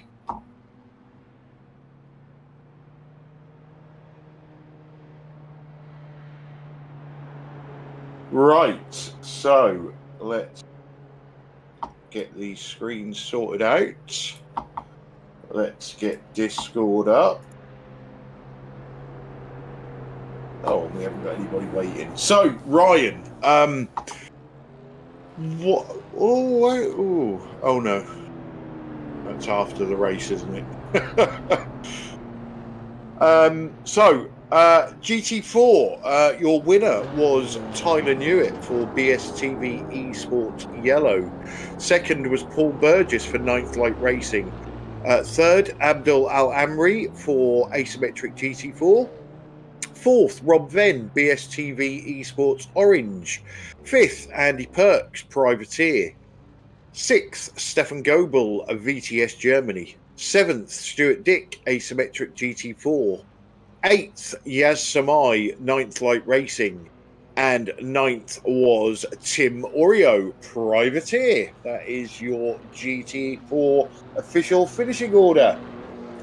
Yeah, the TCR class was won by Tom Stanley but for asymmetric TCR, with second place going to Chris Shaw for Ascari Autosport, with Gary Craig rounded out the top three for BSTV Esports Green. The fourth place going to David Ayres from Result Clothing, with Lee Bowden finishing in fifth for Ignium Motorsport. Sixth place was Mark Heron after having a great drive, currently leading for most of the race, but finishes sixth for Asymmetric TCR, with Xavier Mamoucha finishing in seventh. Scott Malcolm finishing in eighth for BSTV Esports Yellow, with Pete Bingham in ninth for BSTV Esports Green, with Martin Brennan rounding out the top 10. Joe McDonald finishing 11th for Safeguard by Result. Carl Hardy finishing 12th for Result Clothing. 12th, and rounding out the rest of the results in TCR was Roger Morton at 13th for Safeguard by Result, and Ashley Jafal for Ignium Motorsport. Okay, so let's get these interviews underway, and I'm going to bring in our TCR winner, Tom Stanley, first, because I know sometimes he has to shoot off in a hurry. Welcome to the booth, Tom. Hello, long time no speak, and I'm not in a hurry tonight because I'm having to self-isolate, so that's why I'm here. Oh, bloody typical. I could have left you till last. That was a hell of a race. You know, our pole sitter Xavier Mamoucha binning it right near the start. Then we had, you know, Mark Heron. I basically said the only person that can beat Mark now is Mark, and Mark beat himself. But you was in the right place at the right time to take over the lead and finish in first place. So tell us how it went from your perspective. I wouldn't say it was the right time, right place, because I actually hit Xavier as he hit the wall. So I had damage throughout that race. So I was kind of hoping it wasn't affecting my fuel too much. The plan was to always fuel save because it was very close to make it a one-stop. And it showed because I was actually spluttering coming out the final corner. So I was quite lucky I had a bit of a gap to Craig, or Chris rather, right behind me. Yeah, you know, we've said, don't get me wrong, there's a lot of good drivers in this TCR field this year, but I think ultimately it's going to come down to you and Chris again. So, you know, always good to get those extra points over your rival, no matter how you get them.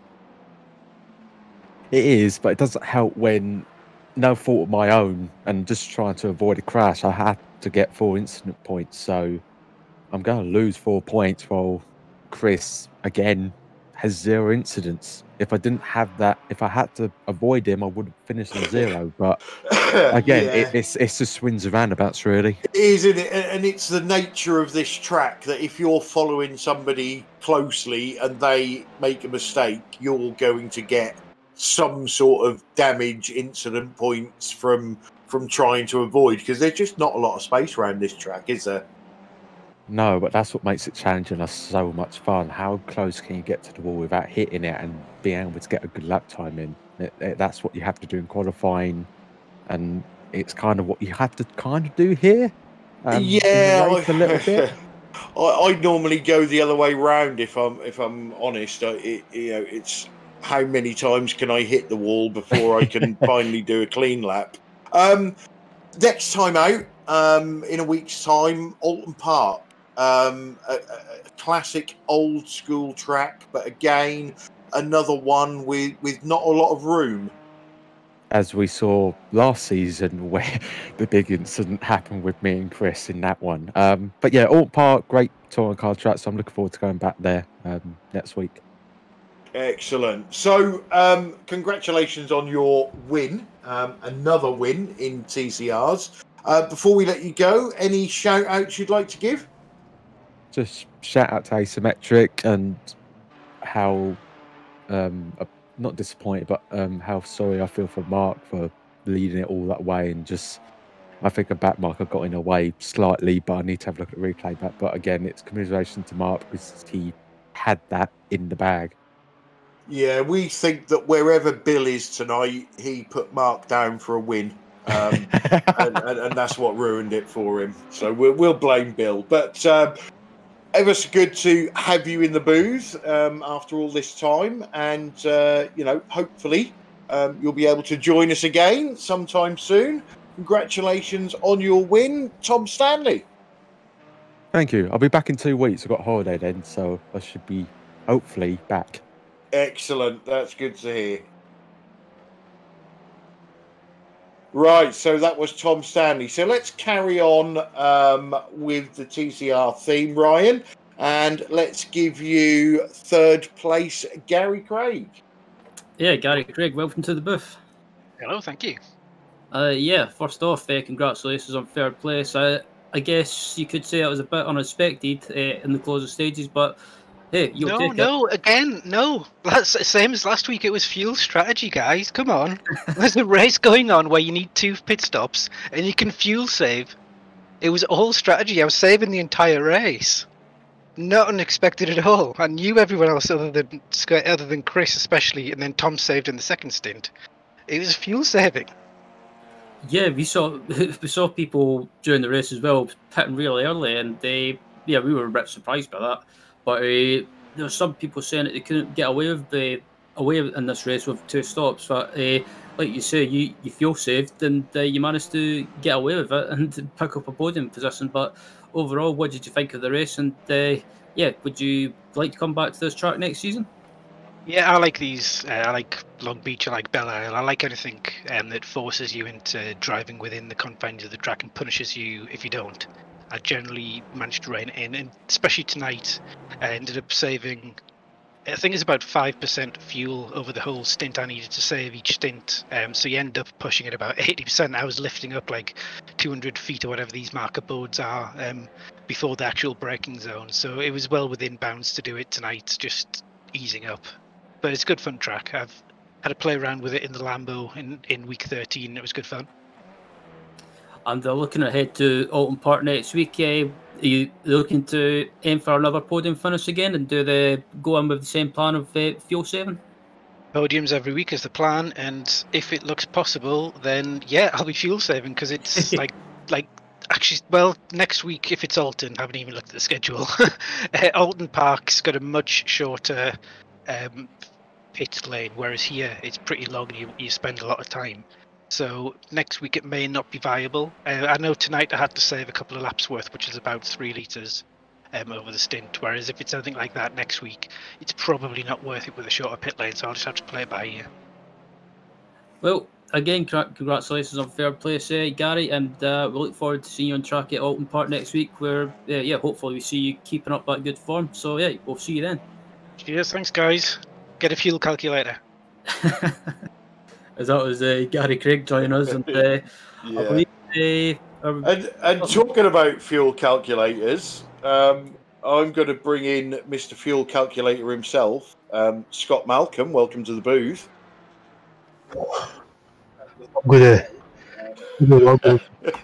Let's just start this off by rewinding 2 hours and you telling me about all the different fuel calculators you've got. So it's definitely not going to go wrong this week. What happened?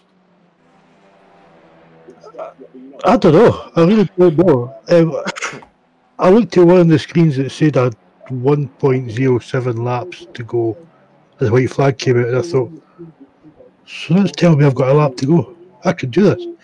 And then just as I came off the last corner, they started splattering. So, sounds not right. Yeah. I think maybe you should start doing it manually or something. But enough about fuel. We, in that race, we didn't see much of you. You didn't seem to get involved in too much, but we steadily saw you make your way up the leaderboard to about fourth at some point. Again, I think we said this last week. You're racing under the radar at the moment, and if it wasn't for your how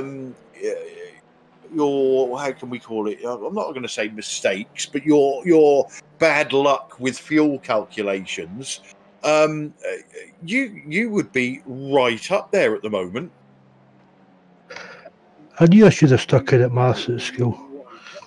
The only reason I got up to fourth is because the guys had pitted earlier than me, and that's when I got up to fourth. I would still had to make a pit stop if I'd figured this out a bit more.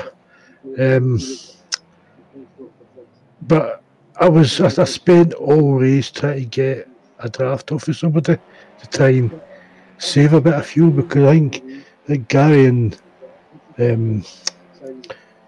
Pete were doing the same thing, and they were like said, "Oh, I've got like 14 laps left," so I've only got 13. Sounds not right here. So I'm like trying to get a draft off of somebody, but I couldn't figure it out. Yeah, we did see a lot of people, fuel saving behind others. I'm sure when we talk to Tyler, he will tell us that he basically let AAA go past him near the start so that he could save fuel. But this new fuel limit has certainly. I know you've been on the wrong end of it, but it's certainly thrown a lot more tactics into the race. Yeah, if you know how to count. Yeah. How many fingers have you got, Scott? Have you got them all? Well, according to up here, I've got 6 fingers. It's a kind of Fife, Central Scotland thing. So everybody for Fife has got 6 fingers, and we've got 5. But apparently, I've got 6. Right. So you should be even better at fuel calculators then. Well, all that aside, and forgetting about the last lap, how did your race go? Because, like I say, we didn't see much of you. It was quiet, nothing harmed. I just kind of spent the whole race just on my own, more or less. I was too far behind Gary to try and get a draft off of him, and it was basically that. It was just a kind of the boring race for me, apart from that last lap. Yeah, well, that always makes it exciting for us. The bets will be on at Alton Park next week on whether you can actually finish, and and not run out of fuel. So that'll be a good sweepstake. Before we let you go, Scott, any shout outs you'd like to give? Just for you guys for putting this series on and doing the commentary, and who else? Who else have I got to speak to? Crew Chief. Crew Chief. No, he's getting the bullet. I like Carol and David for putting up these sessions through the week for the practice. So, aye. Yeah, they're certainly bringing everybody on, aren't they, with these practice sessions? Okay, Scott. Well, thanks for coming in. You knew you was going to get a ribbon about your fuel, but you still come in. So better luck next time at Alton Park, and congratulations and commiserations on your 6th place. It was 8th, no 6th, 8th. Sorry, yeah, I'm still looking at the other one, but yeah. But if you want to put me down to 6, I'll take it. Well, you never know what happens when I do the scoring, mate. Depends on how much drinking I've had. Depends on what team you're in and how many points you get. So we'll wait and see. Scott Malcolm, thanks for joining us, and we'll catch you again next time. Yeah, no bother. See you next time. Okay, so Ryan, carrying on with our TCR drivers. Next up, we have 5th place, Lee. Is it Bowden or Bowden? Bowden, but I do know Bowden. In the broadcast you tend to sort of alternate it, so you get it right sort of occasionally. Well, I work on the 50% basis. If I say both, then if you tell me you got my name wrong, I can say, oh yeah, but only half the time, and half the time I got it right. Well, there you go. You can't go far wrong with that, can you?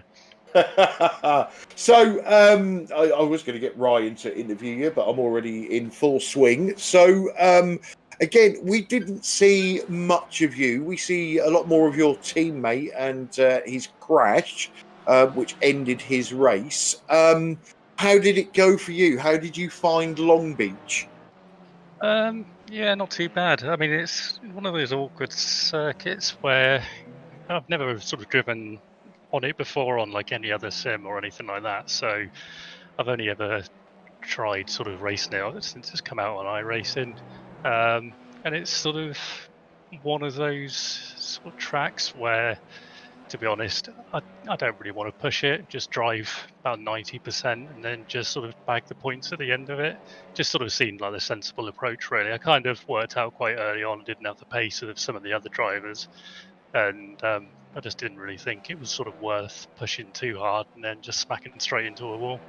Yeah, and it's something that we brought up in commentary before the race started, that the race wasn't going to be won by the fastest car out there. It was going to be won by the car that made or the driver that made the least amount of mistakes. And as you rightly say, round here, it's a bit like the mountain, isn't it, at Bathurst? You see so many fast drivers get into trouble because they're looking for those extra hundredths of a second, and somebody that's just sat back and throttled back a little bit can bag a lot of points, as you proved tonight. Yeah, well, the TCR drivers are just so consistent that sometimes you've just got to pick and choose your battles. You've got to sort of know who you're racing against. I mean, at some point early on in the race, I noticed that Chris Shaw was coming up behind me, and I just thought, realistically, playing the long game, he wasn't really who I was racing. So I thought if he catches me up, I probably would have just let him past anyway, and just sort of concentrated on basically just trying to get as many points as I can. Because the good thing is about this championship is you get so many points, even for something like 5th or 6th. I mean, I could have possibly gambled and try and stayed out to possibly have got 3rd, but if you end up running out of fuel on the last lap, you end up with nothing. So, as many people proved tonight. Yeah, so in some sort of ways, I'm a little bit disappointed I didn't finish a bit higher, but then, I don't know, I think come tomorrow, I'll be quite happy with the points for 5th. Yeah, I'm sure you will. And it's keeping you in that championship race in your first season. And talking about first season, how are you finding the league? You know, we always promote it as being, you know, hard but fair, very friendly, lots of help out there for people that need it. Is that your experience of the league? Yeah, everybody seems sort of really respectful, and the driving standards seem really, really impressive. So I've quite enjoyed that. The only thing that's just taken a little bit of getting used to is because I've driven so many TCR races sort of last year in the the Touring Car Challenge. You tended to come across a lot of the same drivers over and over again. A lot of the drivers that I'm coming across in this league I've not raced before, so it's just trying to sort of well, basically get used to racing with everyone. So it's nice coming up against some sort of new drivers. Yeah, agreed. And I, you know, to me, that's always been the beauty of league racing. Well, you know, once you've been going a little while and you get to know the drivers, you know the ones that are going to torpedo you at every corner. You know the ones that you can take liberties with, and it you know, it makes it a better experience, in my opinion. Yeah, and basically, in a nutshell, this is the first ever league race I've ever done in 10 years of being on iRacing. So it's just a case of sort of trying to understand properly how league racing works. You know, not really rock the boat with anyone, and just, well, basically just enjoy racing fairly with everyone, really. Well, you know, we're glad that you're enjoying yourself. You're certainly a great addition to the championship. Before we let you go, any shout outs you'd like to give? Well, I would say I would give a shout out to my brother and my dad who tend to watch these streams. I'm not entirely sure whether they are today, so they'll probably watch it on catch up anyway. Well, you know, whenever you know they're watching, let us know, and we'll give them a shout out live on air. So it's always good when families watching, especially don't listen to this bit, but especially when they crash. That's you know, because you can really get revenge on them then. But congratulations on your 5th place. Thanks for joining us in the booth, and hopefully we'll see you next time out at Oldham Park. Yeah, excellent. Okay, well, cheers to the broadcast. I'll catch you later. Thanks, Lee. Thank you very much. Cheers. Okay, this time, Ryan, it's all yours. Last but not least in the TCRs, it is Mr. Pete Bingham. Good evening. I didn't think you were going to come and get me where I finished. I was just chatting to the others. Yeah, it seemed to be a bit of a quiet race for you, Pete. But yeah, you still finished and got a decent result. So finishing in P9, I believe. So it's still points at the end of the day. But how was that race for you? A bit frustrating. I should have been probably 4th or 5th. I was on the same strategy as Gary, and we'd planned to fuel save as much as we could. The hit check at the wall was annoying because it was one of those where it grabbed the car and turned it, and turned me in to face the wall.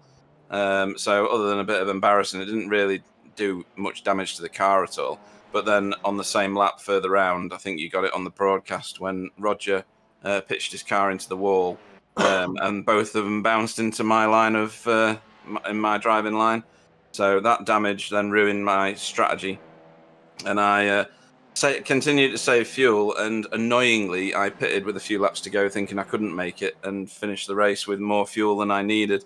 So I probably could have finished 7th even after the crash. So yeah, with my eyes on 5th, 9th isn't so good. Yeah, we saw that with Mark Herring towards the end, that if you got close to the wall as well, it seemed to kind of like suck you in and kind of like bounce you out in a way. And I guess did you have any issues with that, or is it just that incident you were talking about? Yeah, it didn't do any damage to the car actually. It was the me hitting Roger Morton and unfortunately Martin Brennan, who was the very unfortunate bystander who got collected. So I feel sorry for Martin. After that, I was pretty much on my own. Couldn't fuel save because I had nobody to tail. And strategy went out the window. Got out of the way of the people lapping me. I love this track. I don't know how it stayed a tech track for so long because it's absolutely brilliant. All aspects of it are fantastic. We should do a lot more races around here because it really sorts out the can-dos from the can't-dos. You have to just put in masses of practice for this one. Yeah, I have to agree. It's one of my favourite tracks. I've done God knows how many laps around here since this version of Long Beach was released, and it's just one of those tracks that I never get tired of lapping around. And I have to agree with you, it's such a great track. And excuse me, I think we should do some more racing around here, and even some GT stuff. Yeah, I mean, with the fuel set up the way that we have it at the minute, it really means that fuel strategy comes into it a huge amount. And there was lots going on in that one. There was people who were not on a fuel strategy other than race it dry and keep pitting for 2 stops. Then they realised that others had fuel saved a huge amount and tried to do it all in the second stint, which didn't work out for a couple of people. It's very, very interesting. Between me and Gary, we should have had these 2 cars higher up the field. So congratulations to Gary. He's done a great job of keeping to his fuel strategy and making it work. Yeah, I was about to say that as well, but Gary done a great job, and it's even though it's not the result you wanted, it's still a good bag full of points for the team, and hopefully you guys can continue that good run at Alton Park next week. Whilst I know Alton Park very, very well, it's near where I grew up. I don't perform very well around there, never have done. So we'll see. Enough practice should make perfect, and hopefully I won't crash there. There's less walls to hit, that's for sure. And before we let you go, anyone that you want to give a quick shout out to? EDF Motorsports for sponsoring this league, BSTV for running the broadcasts, Sacred for sponsoring the car, Tyler Newitt for his victory, although I'm taking credit for it, don't know whether he told you that, and to Gary for doing huge amounts of practice this week, and I'm glad it paid off for him. Good stuff. Well, commiserations on the result you didn't want, Pete, but yeah, hopefully you can get a better result at Alton Park next week, and look forward to seeing you on track then.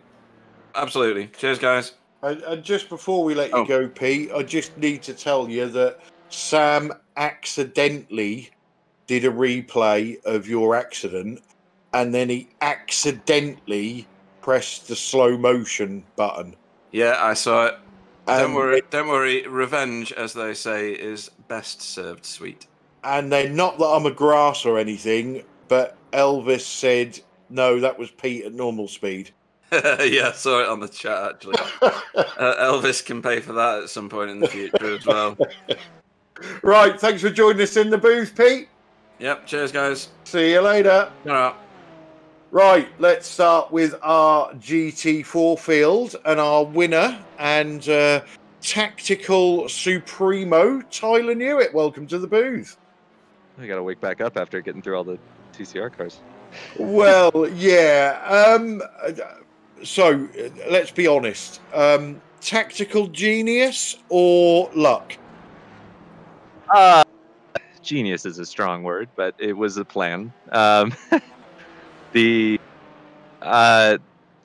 knew it was close to a one-stop, and I actually told Paul after the race that my plan for the race was actually to not get as good a jump on the start and let him buy into turn 1 and just ride in his toe for the whole race. But instead, Paul, I think, knew what was going on and didn't challenge into turn 1.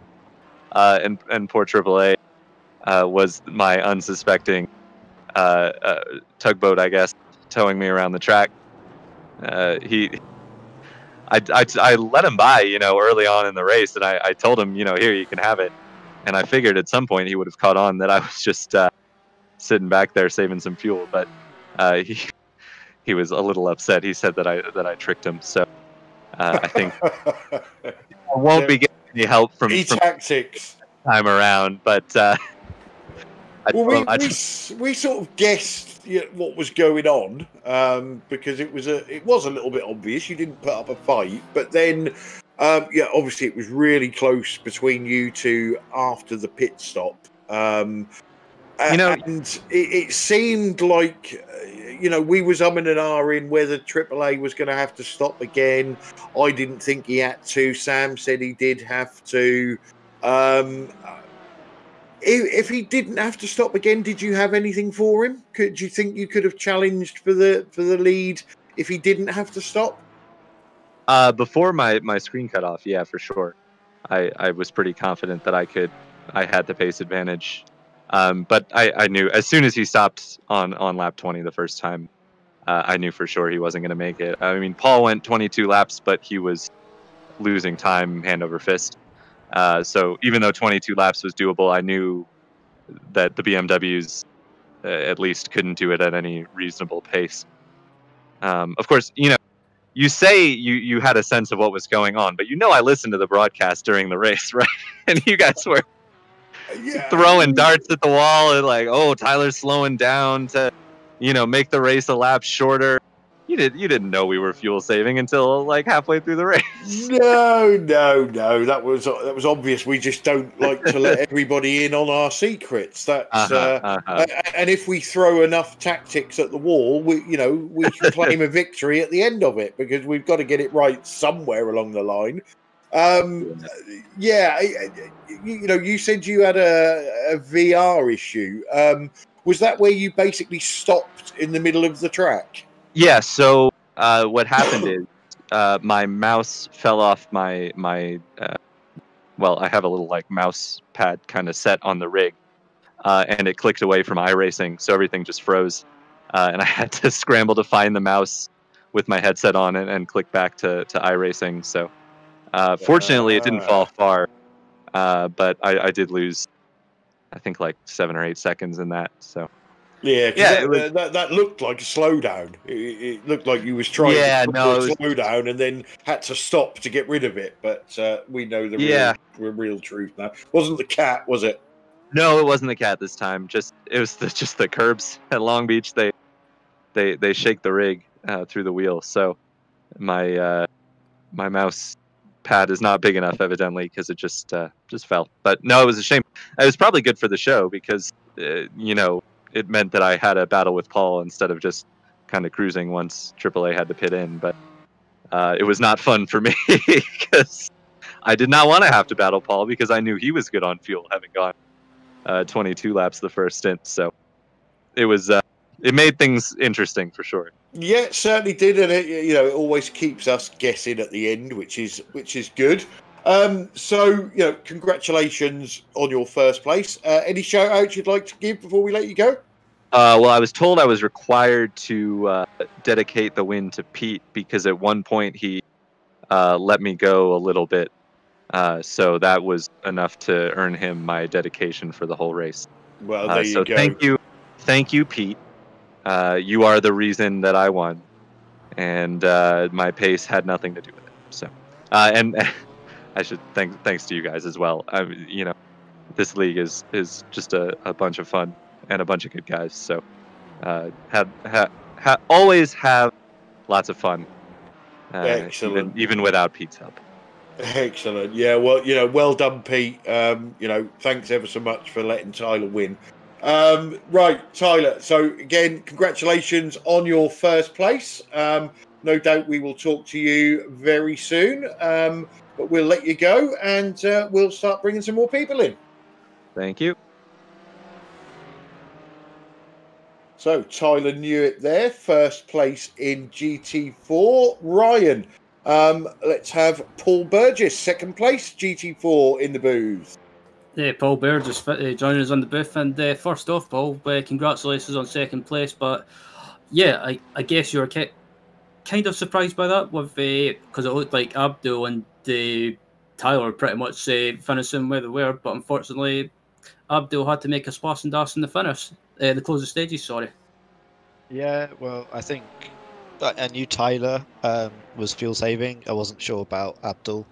And when Abdul pitted on lap 20, I wasn't sure whether he was going to be able to make it to the end because obviously I did 22 laps, but I had to, as Tyler said, really go quite slowly in that bit. So I knew I could catch a bunch of time to Abdul. So yeah, it was basically wait and see because I was on a bit of a different strategy, and the mistakes in the first half didn't help either. Yeah, it was pretty much. I guess it was pretty much a race where you didn't. I guess you didn't really have the pace for the top two up in front of you, so I guess it was just a case of get it to the finish and just see where you end up. And yeah, you managed to finish on the podium, but I guess it must be in a way slightly frustrating that you weren't challenging for the win. I definitely had the pace. I think the difference was I decided pretty early on I was going to try and stretch out to 22 laps, so that I didn't have to fuel save in the second half. Sticking it in the wall in the first half didn't help. That probably cost me about the 8 seconds that Tyler lost. So I reckon if I hadn't made that mistake, it would have been pretty close at the end between me and Tyler if neither of us had the issues like it was anyway.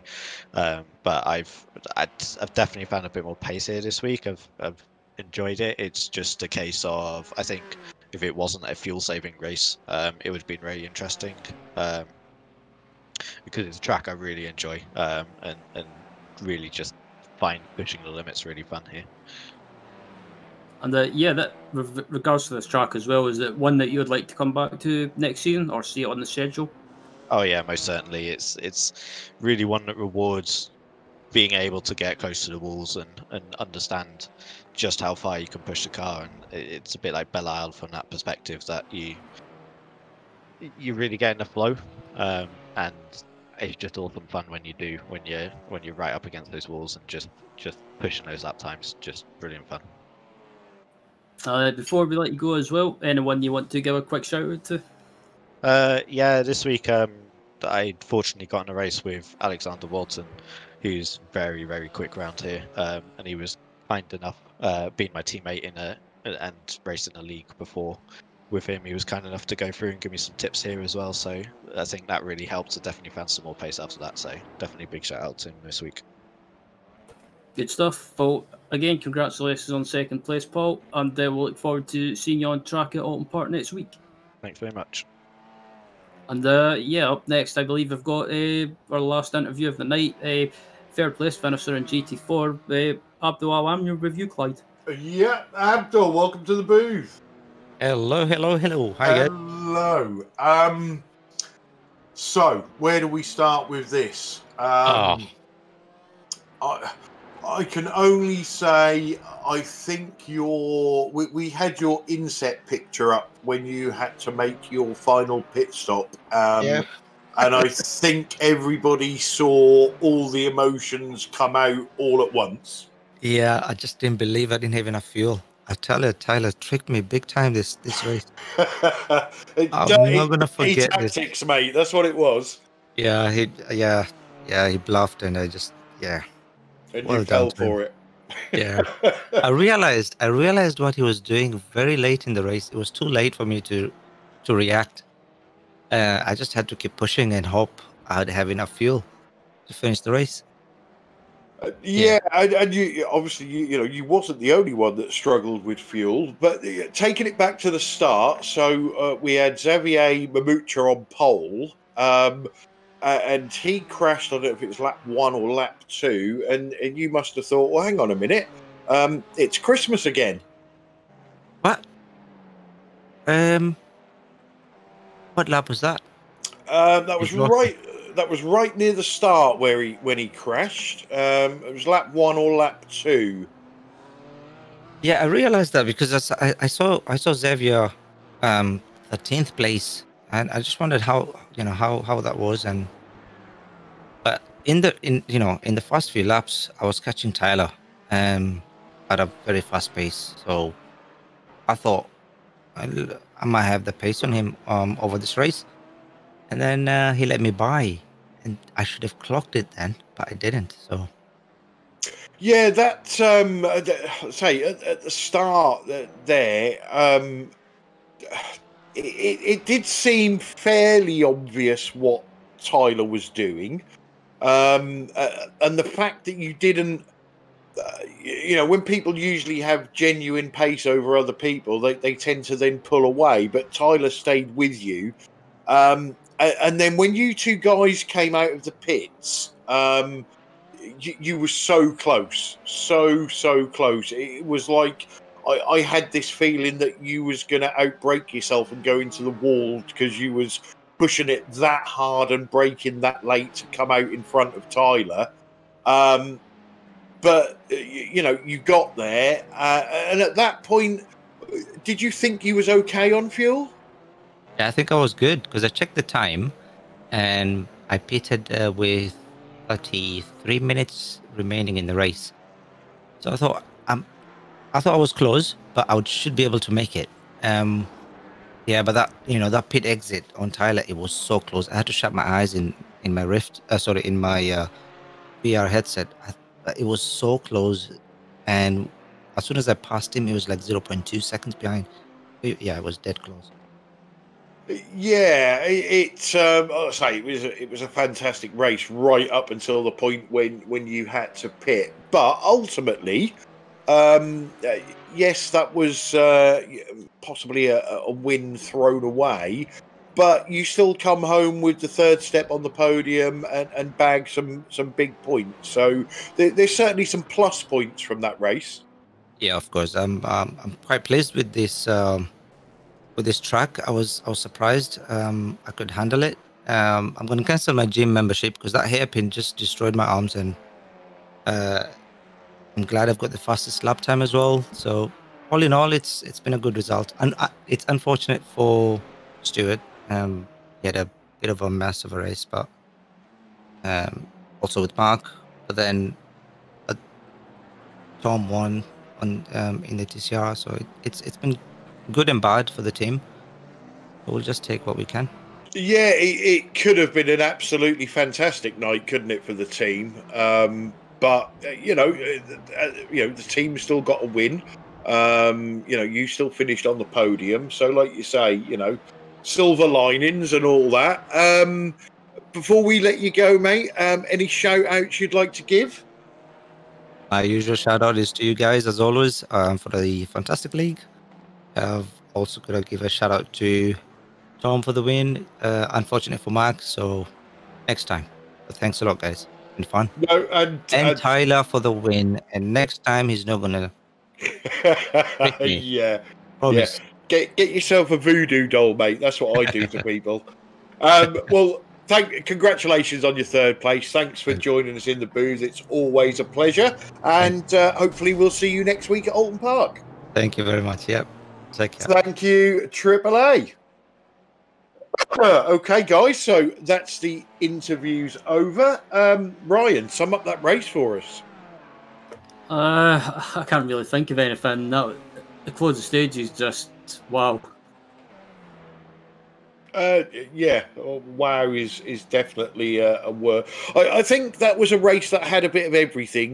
We had leaders crashing. We had lots of errors that we don't normally see drivers make, and that's probably down to the track and the skill required to navigate safely at speed around this track. So I thought it was from a tactical point of view and a racing point of view, an absolutely brilliant race.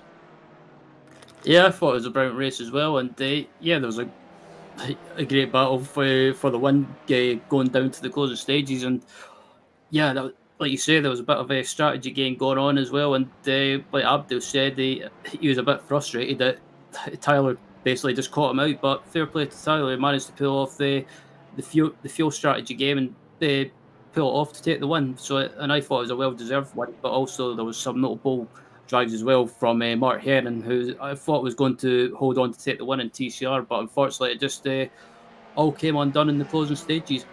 Yeah, it certainly did. Well, I suppose it's time we wrapped up, but before we wrap up, it's time for me to put everybody on the spot, and I'm going to start with Sam, because he sounds like he's dying, and I want to get this answer out of him before he finally croaks it. Yeah, get it quick. Sam, your driver of the race, please. Chris Shaw. Chris Shaw for great recovery drive, starting from back in the field and almost won this race. So Yeah. Okay, that's logged. And Ryan, from you, your driver of the race, please. Driver of the race would be, I would say, I'm going to go different in GT4. I'm going to say Rob Venn. Okay, Rob. Now, Rob has got the easiest surname to spell, and I just had a mind dump and couldn't spell it. Right, so that's that one logged. Now, me. Now, mine kept changing throughout the race. At one point, it was going to Yaz for getting up to the dizzy heights, and then it all went wrong. Then it was going to be Mark Heron, because I thought, up until that crash, he drove the perfect race for him. Rob Venn was also another one on my list for his 4th place finish, but ultimately I'm going to have to go easy and say Tyler Newitt for his tactical genius, which basically won him that race by outsmarting Triple A. So my driver of the race is going to be Tyler Newitt. So interesting there, guys. We all got different drivers. Right, so let's wrap this up for tonight. Fantastic wins, fantastic racing. Big thanks to EDF Motorsports for sponsoring this series and putting up the prizes. Yet again, the drivers have proved what an absolutely fantastic league this is. Big thanks to everybody on the chat. As we always say, we really, really enjoy all the comments that you make on the chat for us. Big thanks to all the drivers for making the league what it is, and thanks to Ryan and Sam for joining me in the booth. This was our last broadcast of the year, but worry not, we are back on New Year's Day. Yes, you heard that right, New Year's Day, with round 2 of the Next Level Lamborghini E-Series from Spa. And if it's anything to go by the last one, it's going to be absolutely fantastic. And then we're back again next Wednesday with the GT4s and TCRs again from Alton Park. And after that, we get really, really busy for January. So make sure you stay tuned and watch our broadcasts. Easiest way to do it, obviously, hit like on this video. Subscribe to us on YouTube. Join our Facebook page. And that way you will never miss another broadcast. So it just leaves me to say good night to everybody and thanks for watching.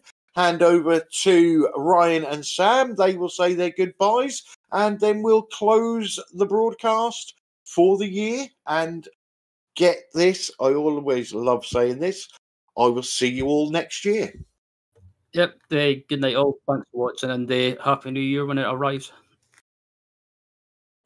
Yep. Thanks for watching, everybody. See you on Friday.